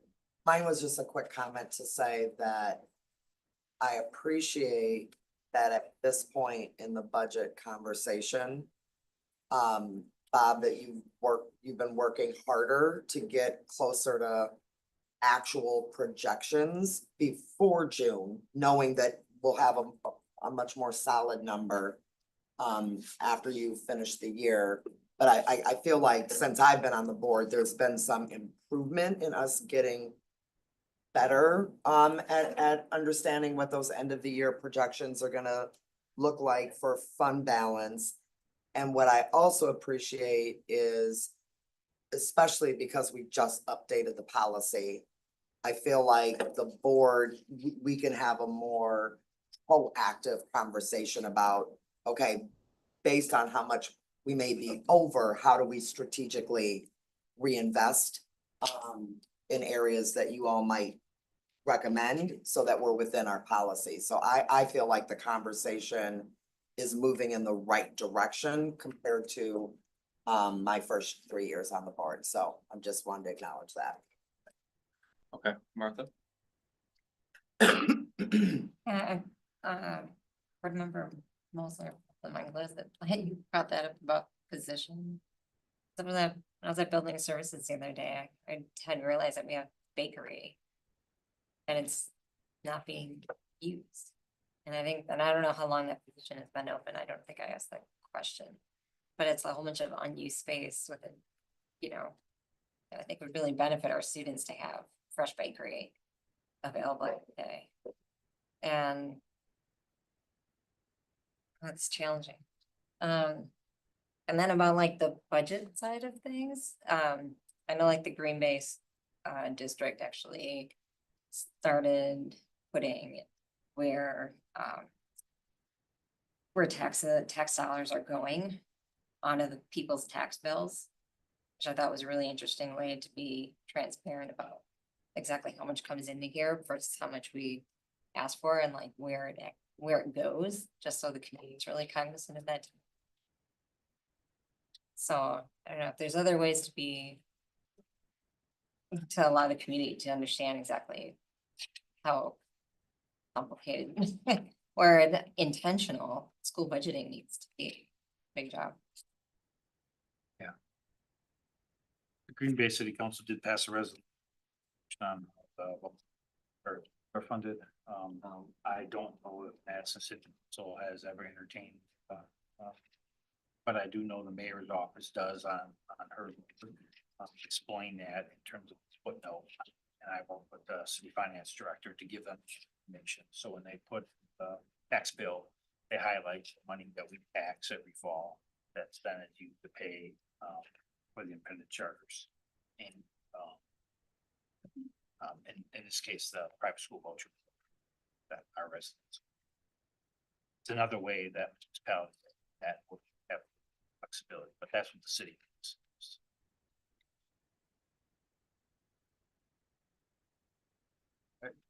Thank you. Thank you. And Cindy's queued right up. Cindy, middle school career and technical education. Yes, thank you so much. Good evening, everyone. Jesse, could you pull the slides back up? She's got it.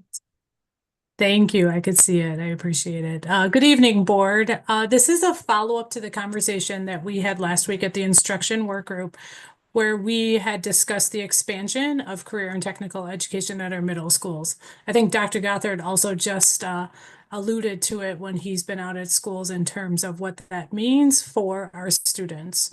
So this proposal is to be able to expand to have 9 of our middle schools offer CTE programming next year.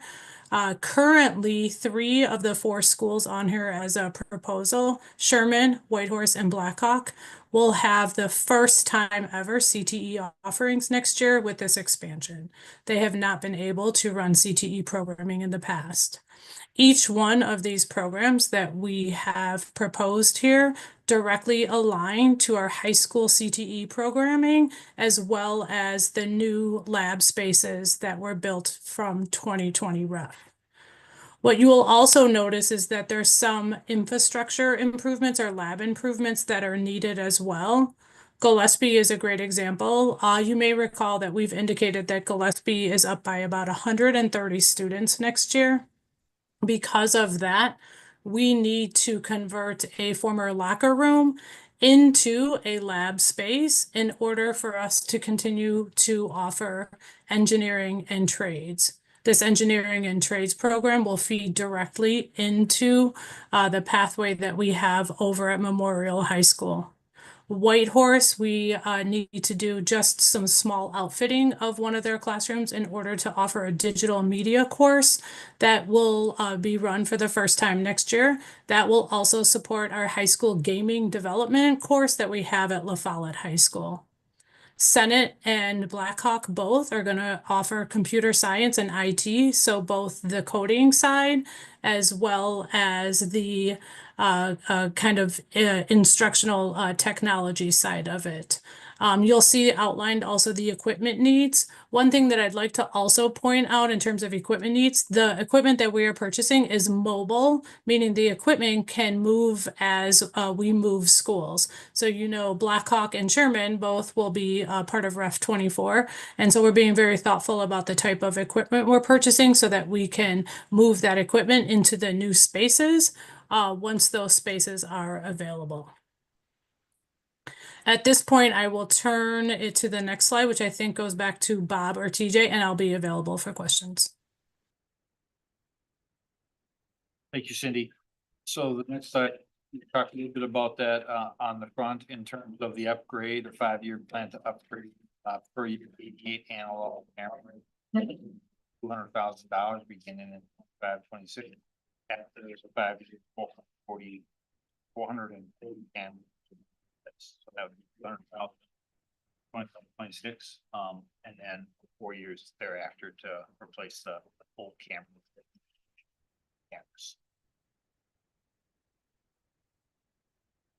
And that brings us to the next slide, which is just a summary in terms of, you know, as always in the budget, we continue to take a look at the projects that have been proposed in terms of refining the estimates that were provided. Just a slight revision in terms of the numbers that were provided in April, down total cost, but $34 million to date, priority and equity projects. That's with the board that have been incorporated to the proposed budget that you have before you. And then the 1.9, just under 1.9 million we talked about today. The only program that we presented today that has been incorporated in the proposed budget is the increase to the Fund 80 in terms of its budget. The other ones that we talked about today, to get a sense of the board, would have to be incorporated in the budget that you would vote on in June, at the end of June. But the proposed budget includes the other topics we've talked about, including pay raise and that negotiation, the health insurance increases that we talked about. So that's what's reflected about the proposed budget. We'll continue on in terms of kind of a highlight that I talked a little bit about when we were talking, in terms of the summary of the impacts. In terms of revenue limits, I shared with you a slight increase. I'm using to project 25-26 revenue limits in terms of the FTE.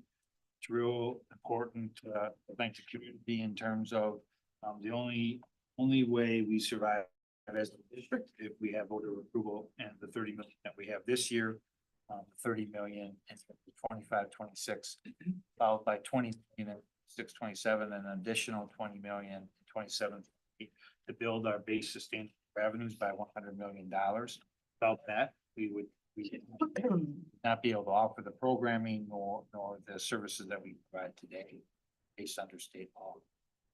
Then just a reminder, so if we get any increases in general aid, the large pot of state aid in terms of equalization aid, state general aid, much like we talked about last year when we got that increase of what we were talking about early on, that money is simply used to decrease the amount that we levy in terms of property taxes. Doesn't change our spendable revenue, just changes, lowers the property tax levy in place of that state aid. And finally, I talked about it, very important in terms of per pupil adjustments that are provided in law for $325 per member. Helps to build our sustainable revenue going forward, but in terms of the voter approval that we have for our revenue limits, as I mentioned, it's just a 2% increase in revenues when you know, we're looking probably closer to about a 5% increase in terms of 25-26. Now, including $30 million that's already been approved by the voters, right, that we have in 25-26. And then the per pupil categorical aid, which we've talked about before, has been at $742 per member, which is based on our revenue limit. That money is received outside of revenue limits and expendable. It is a critical, important piece of money to make our budget line up. But I will say, because it's outside of revenues, that $742 per member does not allow us to incorporate that or build our base revenues for the way that categorically the setup is. We get it, the legislature funds it, and we can spend it, reduces our costs, but it does not build our base revenue forward. The positive, but the way it's structured doesn't help us build sustainable revenues. We use it or lose it, kind of. What's that? Kind of a use it or lose it, kind of. Yeah, it definitely usable. We spend it and it does offset our costs, but then out in a categorically. So it's a good hunk of state resources in a perfect world. Sorry to interrupt. I was just trying to make it make sense to my brain. Yep.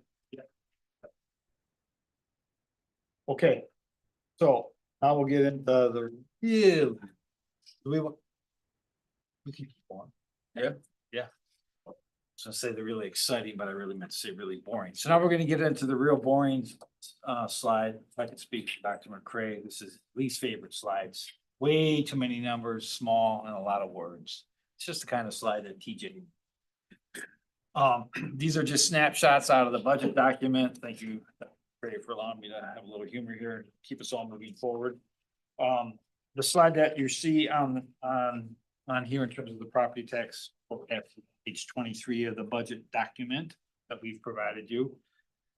But it lays out the levy by fund as proposed now in total. You can see that the levy would be $478 million, which is a considerable increase over the prior year. But it is base building revenues that needed in terms of approval at referendum. Increase in terms of the levy. We are at this time, I am estimating, projecting equalized value increase of 4.95%. A little bit less in terms of the average home, but that's that levy result of 10.52 mill rate, which is a 1.34 increase over the prior year. We're having more from here, which is just over a 14.5% increase. So that's kind of look at the picture. The average Madison home, and again, we're projecting it. The assessor's office is working on putting out new projections for 25-26. They're a little bit delayed because they've done some upgrade to have better systems and better tracking.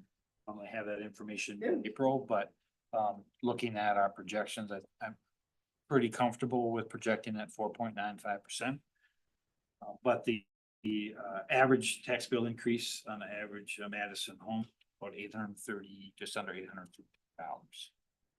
So that's what the proposed budget in terms of includes. Jesse, if you go to the next slide, even more numbers, so beautiful.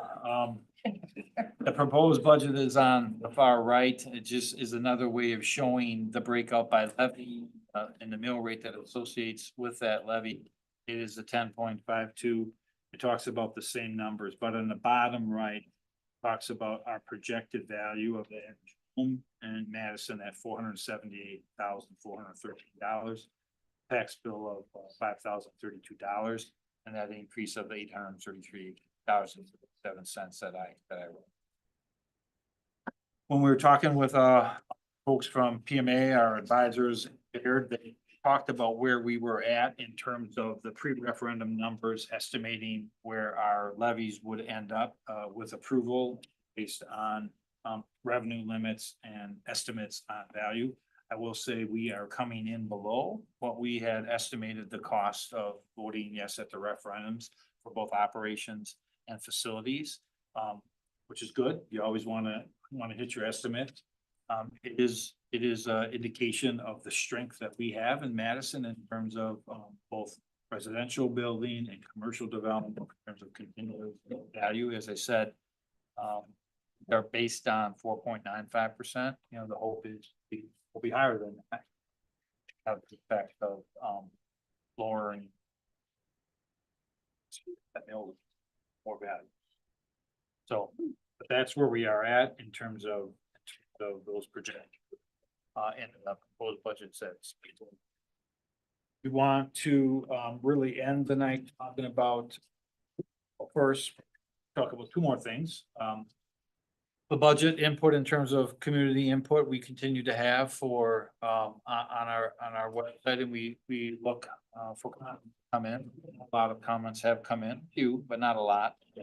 And then the next part of our meeting today is to share with what we've already shared with you, but to present the next slide, Jesse, in terms of board member offered budget amendments. There's a series of that's the timeline. Jesse, I skipped right on over that. We're rocking and rolling. Okay. So this slide starts the board member Vandermeulen's some of her amendments, not some, her amendments to the budget. At different times in the amendments, I took a little bit of editorial freedom in terms of these were the estimates of the amendments. And then board member Vandermeulen talked about you could possibly consider use of the unallocated pool. To remind you that we talked about last operations work group setting aside, like we historically do, 20 FTE at a cost of about $2.4 million historically, that unallocated pool we use to fill in any unexpected enrollment or programming offering that we couldn't account for now in the spring. As we move through the summer, get the course registrations and then the third Friday in September enrollment. It's the first proposal in terms of the 10 school building level substitute teachers. Chair Castro, do we want to talk about each one of these, or do we just want to show them here? And Yeah, I think we can show them here. I guess we don't have to vote on them. We have a week to go back and forth, ask further questions about the amendments, but yeah, I can explain them if people have questions. yeah, folks, we have a week right now. Go ahead. Wait, No, my question is really for you. So you're Yeah. saying we have a week before we pass the preliminary budget, but my understanding was that we pass it in June? Oh, yeah, I'm sorry, I got my dates mixed up. So yeah, we've got a month to consider and vote on the amendments. could you go, yeah, I want the timeline. yeah, the timeline. I would like to actually So explain them. we talked about the possibility of bringing some of the budget amendments to the May board meeting next Monday. With the hopes that we continue to be able to discuss the proposed budget before we get to the preliminary budget to incorporate it into any of the written document versus making changes at the June 9th operations work group and then struggling to have a budget. So trying to move up some of the decisions in the budget process. So We are voting on the amendments on the night. Correct? that's one of my last topics is to talk about what are the resolutions and ask direction from you, Board Member Van der Meulen, whether you wanted us to Yes. prepare all those amendments. Yes, I as did. part of our process. I would love to, if I may have 2 minutes. I just want, Yeah, go. thank you. The reason I put the amendments as I did, and I do want them voted on, I think you can read them yourselves, I don't need to explain them a ton. What I did was this, our public has been asking, and I think they deserve some transparency. I looked at where there were holes. I looked at where there were cuts significantly in certain areas where, for example, sign language at a school that has a large number of deaf students. Behavioral or EA assistants at schools that historically have had the need for them in the past. Additional resources in East High School, because we have the largest population of both unhoused youth and immigrant youth. And that, therefore, I feel that removing anything at this time would put an undue burden on that youth. Those are the reasons I put those amendments forth. I took them under the unallocated pool for one reason. And that is, we always worry about what's going to happen after classes start. I want to start good. I want our kids to understand and to have what they need at the beginning. I think you could fix more at the beginning than you can at the end. And that's all I have. Any further questions? So So, yeah, go ahead, sorry. Thank you. So I feel like I have a better understanding of where we're at in the amendment process. The amendment, I'm the most concerned about, Board Member Van der Meulen, is the amendment that would reverse the surplusing of staff. And the reason I find that amendment really concerning is you're destabilizing a school that's growing and needs the additional support to bring staff back to a school that may have a shrinking population. And so I live with an educator who's been surplus twice, and was coached beautifully by his principal to really seek the opportunity that made the most sense within the district while being surplus. My concern is really around the stability, right? If folks know they're being surplus and you have principals who are making decisions about their staffing because they're bringing in surplus staff, I haven't seen us do this kind of reversal previously in relationship to surplus.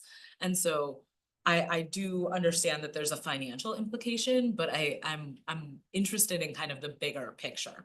So in terms of our timeline for surplusing, do we know where our surplus staff are going? Surpluses, they've already been placed and they've already know exactly where they're going for next year. So what potentially could happen is that that will cause an impact on some other schools. Because when we move one staff member to the new school, somebody else went into that position, if that makes sense. So it's like a puzzle. Mhm. And so if you move one piece for the puzzle, then potentially the whole puzzle is just gonna kind of fall apart, because then we would have to kind of piece it together. And it's important to know, like when we're coming about surplus, it's about also those certifications and where they're going, what's available, to kind of make sure it kind of all makes sense. And sometimes we, in order to not move into like layoffs, we have to make some other hard decisions, because if staff members don't have, if they only have one certification, but there's no vacancies, then we have to kind of think about that too at the same time. Yeah, I really think staffing, from my perspective, has to prioritize the needs of the student. And so I think the resource should follow the young people, and that's how we ensure the integrity of services. I do understand the intent of that resolution, but I would like to see, Yeah. I guess. Can I over- respond? Yes, but I'm asking this of the administration. I'd like to see, were we to vote on that resolution, what that would actually, what the material consequence of that would be. Would that mean Gillespie, that's gonna have 130 more students next year, would now lose 6 educators so that we could maintain a staffing level at another school? Board Member Muldrow, if I may, Board Member Vanderbilt would like to answer. So I think there's a philosophical crossroads here. Mhm. So one would be, no, Gillespie needs those staff, so we'd be asking you to go above it. Okay, And, you know, these amendments, not my Bob math, my Joe math is, you know, north of 3 million additional, if we were to grant them all. You know, so I guess the other question could be from administration. Board, if you in fact want to pass these amendments, then will you also provide us direction at where it comes from?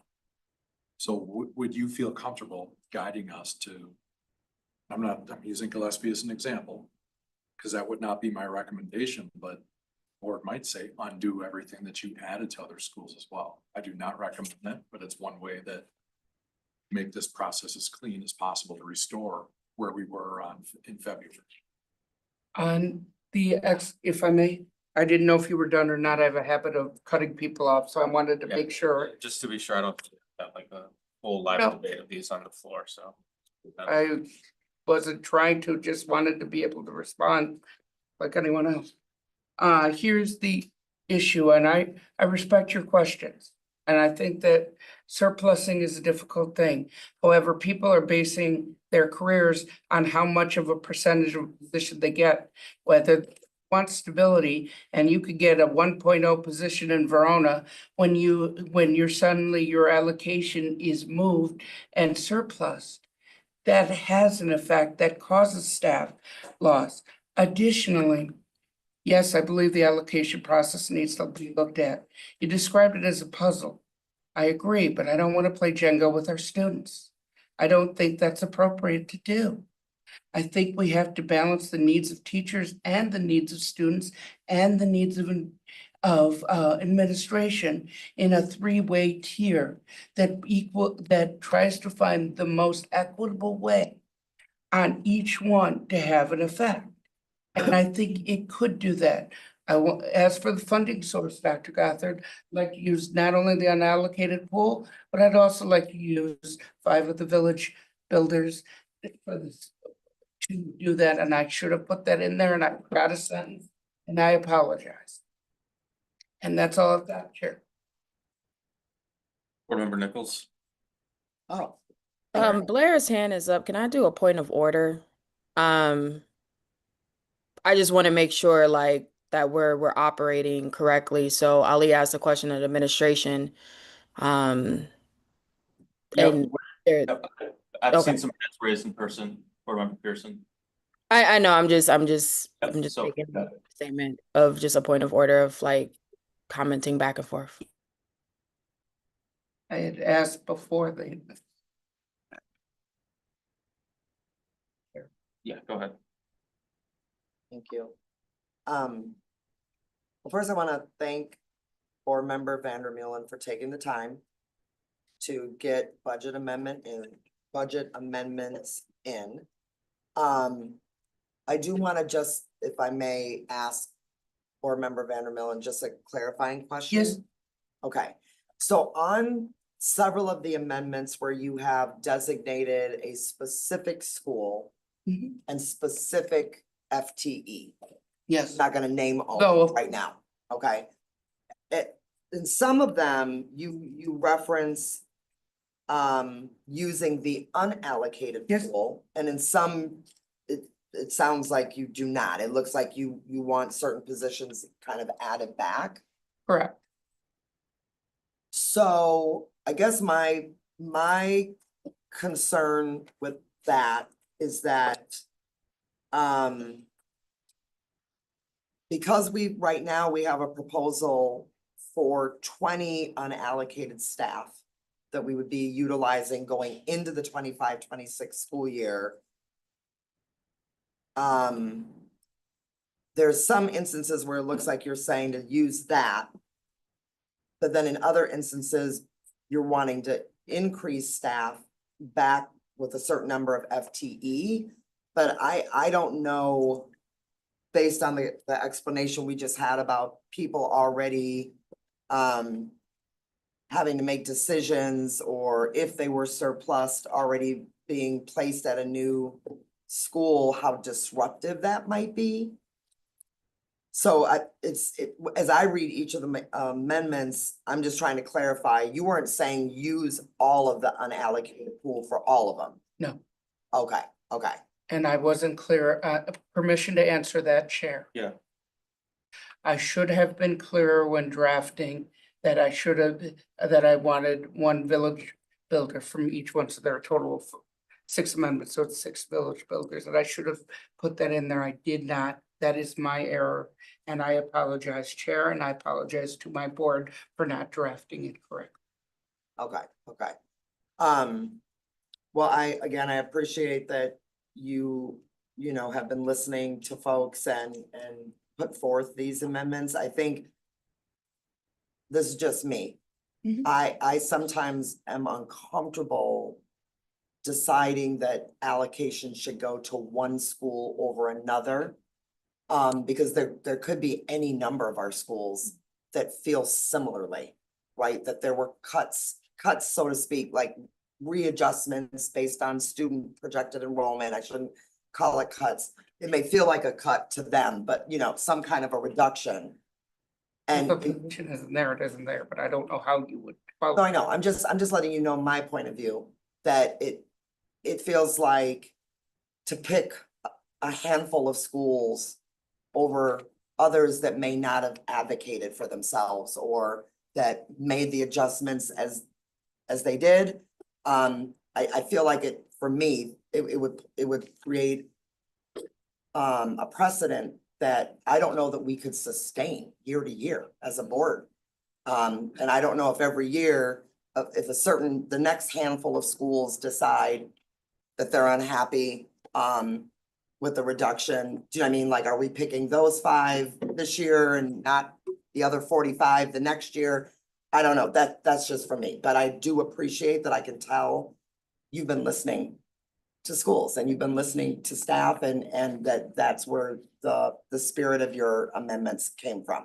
The only other thing though that I do notice is that I think you did a similar amendment either last year or the year before around building-based substitutes. And then I pulled it, and now I brought it back, and I should have. Well, no. I just remember that this has come up before around, would our school system be better if we had actually some designated school-based substitute teachers that are kind of allocated in that way? And I feel like there was some analysis on this maybe last year. I'm looking at you, Dr. McCray. I mean, it's not to put you on the spot, but I feel like this came up a year, maybe 2 years ago. And I remember Jennifer, she did provide some response on, it felt like we were trying to do something with I don't know if it was building-based floating staff. It wasn't necessarily subs, but there was some response. Jennifer's here. Oh, Jennifer, can you speak to this amendment? Because this has come up a couple times. Sure. Thank you, Board President Nichols. This amendment did come up last year and we did some analysis on this, and some of the difficulty around having a building-based sub is part of the licensing at elementary schools, the early literacy, the science of reading that they have to have. There's a 45-day limit that any substitute needs to, if they don't have the certification, DPI says they can only be in that position for 45 days. And then this year, we have asked the board for an investment in the bonuses to pay to subs. So we're, just wondering if that is coming off the board, off the docket if this goes forward. Okay, thank you. And right now, if I'm correct, the substitute teacher bonus that was presented at the April work group was in the amount of $325,000. Correct? Yes, that is correct. Yes.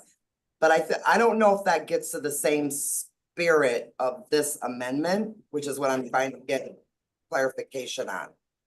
The bonus that the proposed bonus is for a certain number of days worked, right? Like it's kind of a retention incentive. And Board Member Vandermeulen, is the spirit of your amendment more around having certain buildings that might need more coverage consistently, having Permission to answer that, Chair? Yep. Yes, it is. Okay.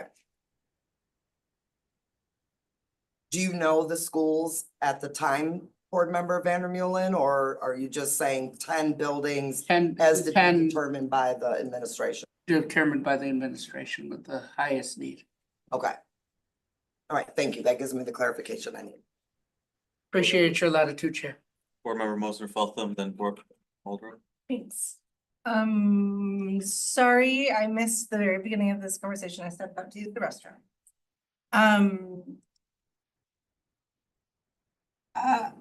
Okay. I kind of wanted to go backwards. Yeah. Okay. I had questions about the CTE middle school's investment and a little bit about the MSCR investment. Both questions are sort of like, did you ask for enough to do things that we've talked about? With MSCR, it's no secret, I've been interested in a long time. Speaking of CTE, to just tie it all together, like, where are our opportunities to support our high school students in working at MSCR with support to develop their leadership and their employability skills, and for credit. This is something I've been super interested in. I just like, why does it not work that like our high school students who need to work and who need to work with supervision, with like serious adult supervision to get the skills that they need, why can they not work at our elementary sites? And so a question that I would pose to you is like, when you're asking for investments in MSCR, what about that? No, you don't have to answer. Similarly, when I look at the CTE requests, I'm seeing like lots of physical stuff, but I'm thinking about like last week when we talked about current state of the middle school, there were lots of conversations about scheduling for common planning. There were lots of conversations about like how to support collaboration among adults. And I'm not seeing any additional ask for funding that would support that. And so I'm curious about, again, no need to answer. This is just what I'm thinking about when I'm looking at these asks. And I'm like, okay, like I want to support these things for sure.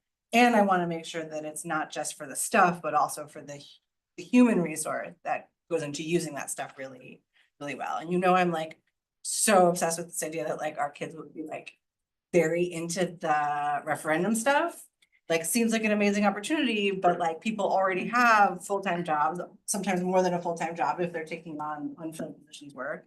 So like, where's the human resource to use these things in like the best possible way? So that's what I'm thinking with that. That's me going backwards. And then to get to where I walk back in on the amendments, personally, I'm not comfortable going to school by school and saying like, I'm not comfortable with that. I do appreciate the conversation around it and what our community members have been listening about, like, we want these quality educational experiences. One of the things that community members have come to us with over and over again, they say, put our surplus back in and take up a class size policy. So while I'm not comfortable with the budget amendments that go school by school and position by position, because I would prefer to see like a more, I don't know, a more system-wide approach to how we think about this. And I think we're making lots of progress on this, like going from like a pretty opaque process to one that becomes more and more transparent as the days go on, and I appreciate that. I am interested in like the conversation that comes out of it, which is like what creates the conditions for high quality experiences for students. I think the class policy discussion is one way to do it, but my worry is that it's really mechanical. It's really like this number of students to this number of teachers equals quality educational experiences, and it's not always that simple. So I would be interested in a larger conversation, perhaps over the course of our upcoming retreats, about like what we think, what we believe goes into the conditions that create high quality experiences for students and how we can move forward on that as a body. And I'm interested in that more than I'm interested in specific amendments for specific schools and specific positions. I hope that my comments are clear. And there are no questions in that. So thank you for listening. Thank you, Board Member Muldrow, then Board Member Sarabo. Yeah, I think some of what I want to speak to aligns with what Board Member Mosner thought just spoke to. So the idea of work study as something that we could work in partnership with MSCR to do, but also that we could prioritize specific student populations too. And so I've seen us invest at the middle school level really strategically, and I've seen us invest in equity projects that are specific to populations. Where I haven't seen us invest is in strengthening opportunities for our justice involved youth. And so I am curious, I think our budget is a moral document, how we create things like mentoring, job coaching, and work study in our incarcerated settings in which we serve young people.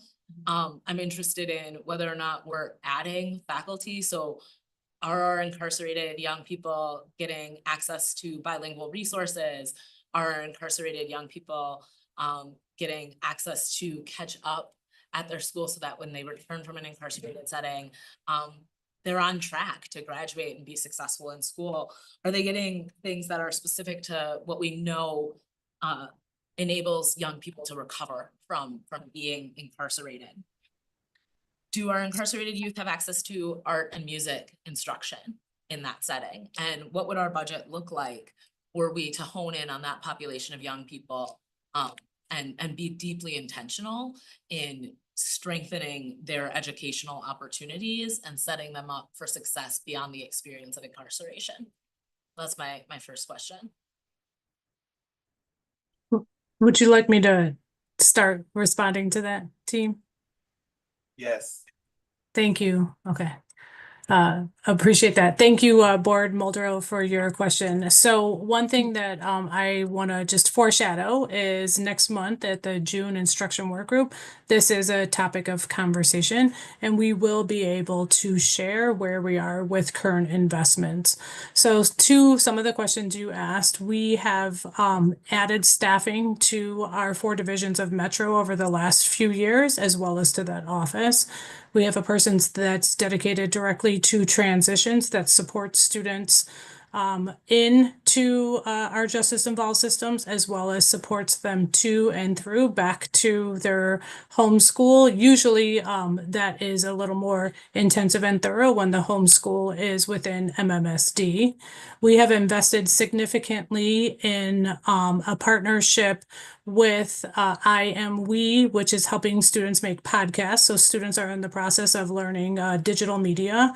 We work with the Bubbler, and we have art experiences with students as well. We just launched a yoga project where students are able to engage in yoga. We do have some limitations to what you are able to do within the county system. We are not able to do and bring in everything that we always want to, because it is a facility that is secured and is not directly run by MMSD. So there are some limitations. We have done a ton of supports and resources around mental health. We've brought in Black Men's Coalition.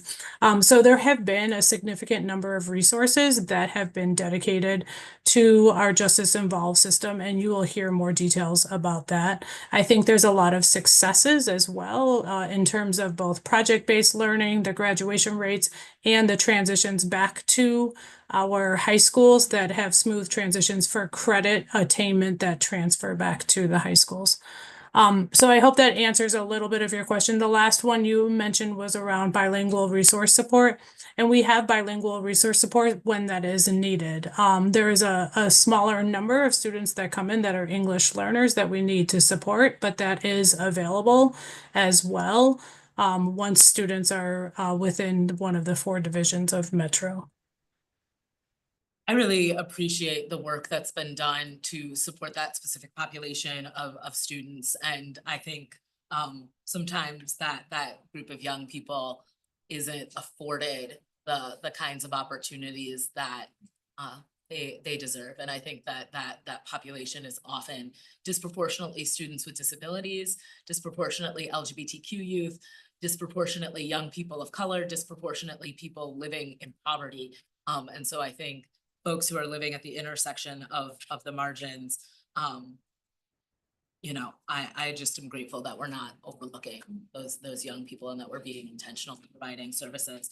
I did hear you say art opportunities in relation to the Bubbler, and I just want to be clear that what I'm talking about is not like the ability to engage in self-expression through the art. What I'm talking about is academic credit achieved through arts programming being provided by MMSD. So as we get into that conversation later, I hope we can clarify around that.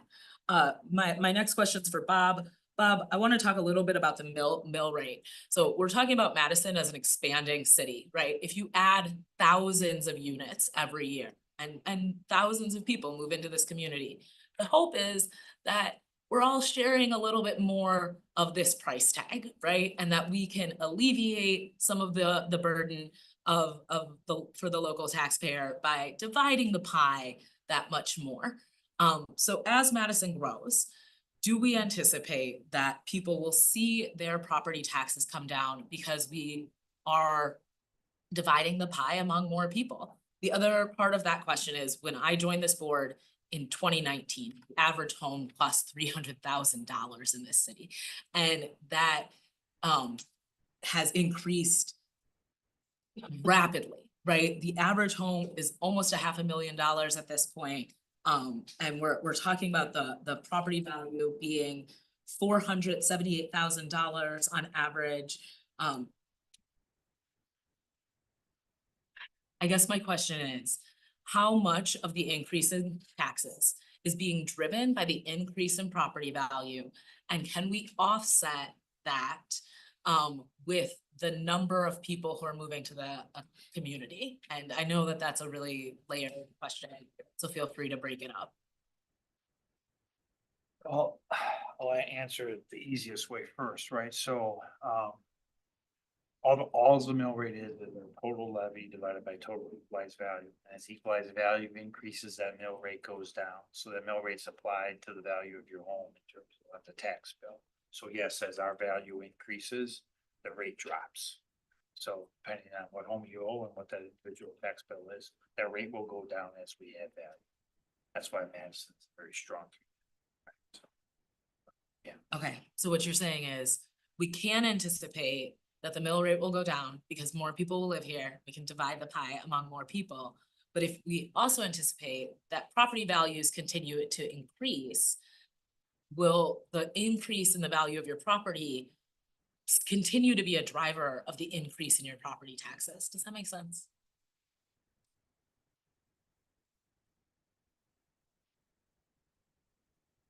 Yeah, well, I don't know. I think what you're asking, is, well, first is still true, how you calculate the rate, and then you apply it to the value of your home. So depending on the home you have and how much it's worth, right? If it's going up like the average home, which you claim is going up, it's all relative in terms of that rate, right? Now, I will say, as the value goes up, that's also impacted by the levy, right? So as we add another 20 million from approval of voters in terms of operating, that adds to the total levy that we're charging, so that brings it up. But the belief is our value is gonna continue to be strong, right? All the projections are, we're gonna be growing and we're gonna be building, right? We are gonna be an engine for not just the state of Wisconsin, but the region. So with that comes higher values. I think that's important to keep in mind in terms of our long-term trajectory and reality. And I think, I think there's a lot of people who wish the bubble would burst, and housing would become more accessible. And I think that's not the trajectory as I understand it. So I appreciate you explaining that. This is my last question, and it's a complicated question, and it relates to what Board Member Mosner-Feltham was asking about how we generate cost savings when we have vacancies.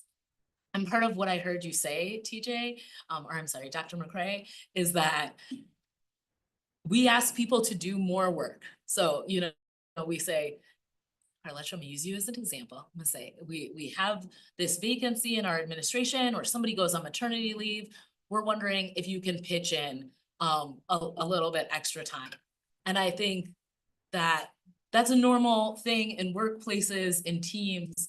But I think that you can only do that to people so much before it really impacts the way they feel about their job, or impacts their health or their time with their family. And so I'm curious about, when we're asking people to do more work, are we also saying we can pay you more for that additional labor?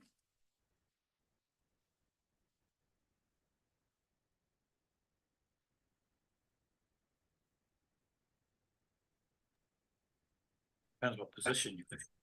Depends what position. I think Jennifer's. The answer is, it depends. And some of that is information that's in our handbook, and some of it has been our practice over the years to not compensate for taking on additional duties, depending on what type of position and what type of job it is. Okay, I think there's multiple ways to balance that out. So if I say, hey, I need you to take on this priority area, I can also say, I want to take something off your plate so that you're still within what is a full-time position. That does happen. And that does happen. That I can speak to, of like being able to work with individuals to make sure like we are kind of balancing their work off. To make sure like, yes, this is going to take a priority, and this is a conversation that we need to have about what your other workload is to get this work done. So that does happen between managers and direct reports as we're asking them to take on more. As it relates to cost savings, there's a difference in unfilled and somebody's ought to leave too. So I mean, the only position savings that are acknowledged in the budget would be if they're truly unfilled. We're not ready, payroll check every month for that work. Yeah, I want to say that this is a complicated question. It's not a gotcha question. So I'm not trying to imply that we're relating to our workforce in a way that doesn't make sense. And I greatly appreciate the nuance that we have to have this conversation. What I want to say is, I understand adjusting people's workloads to right size their position and prioritize work when things come up. And I also want to say, if we're asking people to do more, that we're increasing people's compensation in relationship to additional ask. And part of the way I think I want to talk about that is talking about what teachers get paid to fill in during planning time, and whether or not we as a board want to explore increasing the amount that we give people when they use their planning time to sub. And we have done that before. We used ESSER funding, I believe, to do that in the past. But I think vacancies represent a strain often in what people's working reality is like. And I think alleviating that strain while maintaining the integrity of services we're providing to our students and their families is really important to me. The last thing I want to comment on in relation to our preliminary budget is TID closure. And so if there is any anticipated TID closure that will represent a one-time increase in funding that will benefit the budget we're looking at right now, I'd love for you to speak to it. There is gonna be some unbudgeted TID revenues, which is why we're gonna end 24/5 better than initially budgeted. But I will say, it's just money in the Fund 10 balance. Use of, not just here, but look forward. Talked about just the way school finance is structured until we get some change in state law, right? Without referendum approval, we're getting a 2% increase on our revenues, and our costs are likely gonna go up 5%, right? So there is, by definition, a structural imbalance. Can only cover that with fund balance within the board powers. But we will have budgeted TID rev received this year. Part of how we know we're gonna end the. I think it's important to acknowledge that. And the last comment I want to make is that I think part of the work we're doing related to this budget is happening in our operations meeting, and part of it's happening in our instruction work group.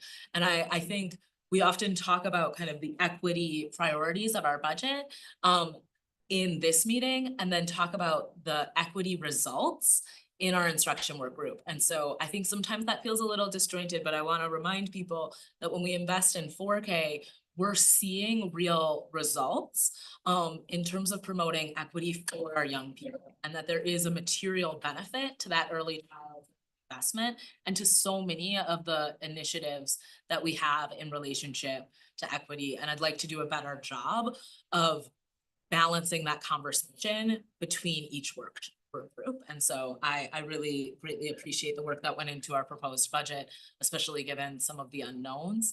And I look forward to continuing to talk about it. Thank you. Board Member Saravo.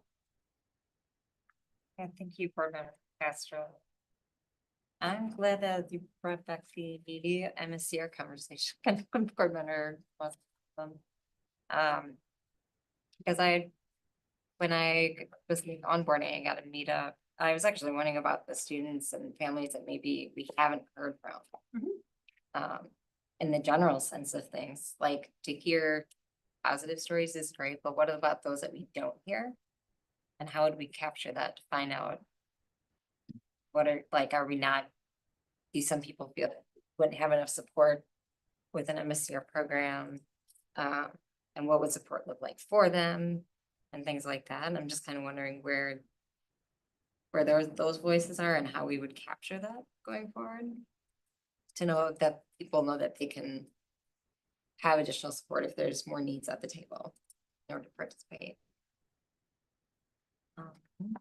I don't know if that's something that you thought. Sure, and so thank you, Board Member Taravo.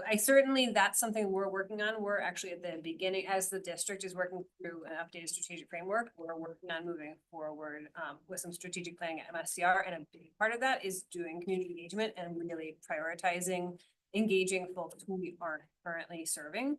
and identify whether that's school populations or community members populations and identifying the right connections to that. So certainly it's something we try to do. It's certainly easiest to hear from the people you already serve.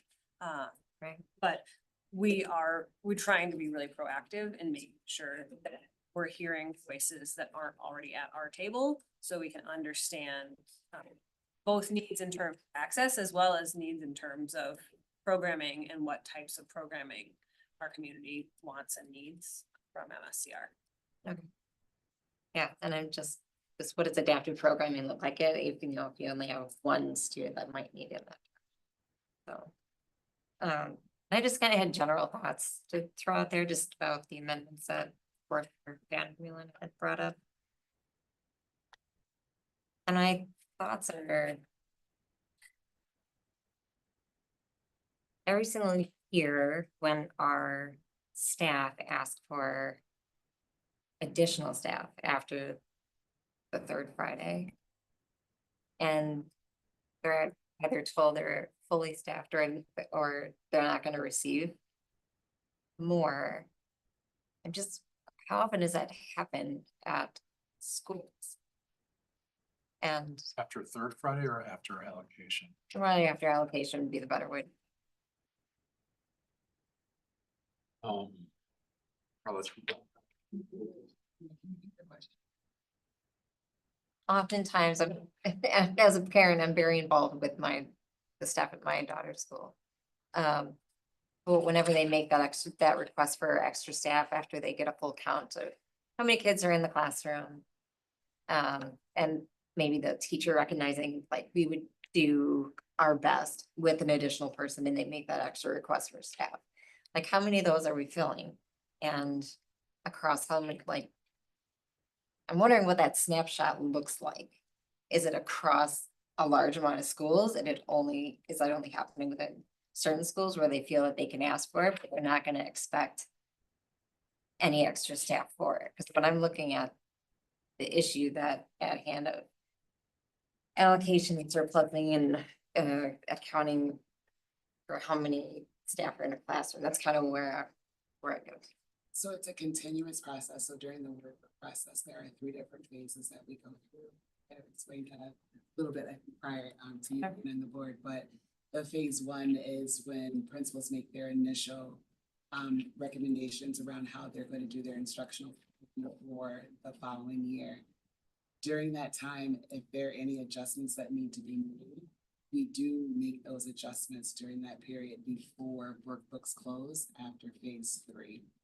I think it's also important to note that because it's a continuous process, we do have weekly meetings in which we review the enrollment for our schools. Any information that we've received from principals around their enrollment increasing and the need for additional allocation, we review that weekly. And then we make determinations regarding whether or not there's a need to do an immediate add of allocation, or if it's something that we can hold and pause to get a better idea of what numbers will look like. Because there have been so many different housing developments, that also has played into how we look at our allocation as well. And some of the cushion that we have been able to provide some schools with their allocation, along with looking at the board policy for ideal class sizes for students. Did that kind of get to your question? Yeah, because like the ideal class size of all of a sudden a teacher kind of going from like 16 to like 26, having a little big jump in students. Like what do we have that says have another person in the classroom at some point in time instead of now you have 10 more students than you had last year, but that doesn't mean you're going to get extra help in the classroom. Like, what's the number that kicks that in? So it's just look at board policy. And we also, again, look at patterns that we've seen for specific schools. Like there's some schools that we know have late enrollment. So their numbers change. Some don't local schools where they might look like they're have a lower enrollment number at this time of the year. but around August and September, their numbers usually increase due to the enrollment patterns that we've seen previously for that school. Can I have one more piece of that too? I think it's important, a part of that process, the question when you said, when they ask. Yeah. They don't always have to ask. Because what happens is there's a small group, that's inclusive of Cindy, Bob, Carletra, and other individuals who we are constantly on a weekly basis watching the enrollment numbers to determine beforehand. So some of those schools will receive the allocation even before that third Friday count because their enrollment numbers are already shifting. And so we have like what we call our watch list, that we watch those student class sizes and be able to gauge like how we're using that type of, use that unallocated pot at the same time.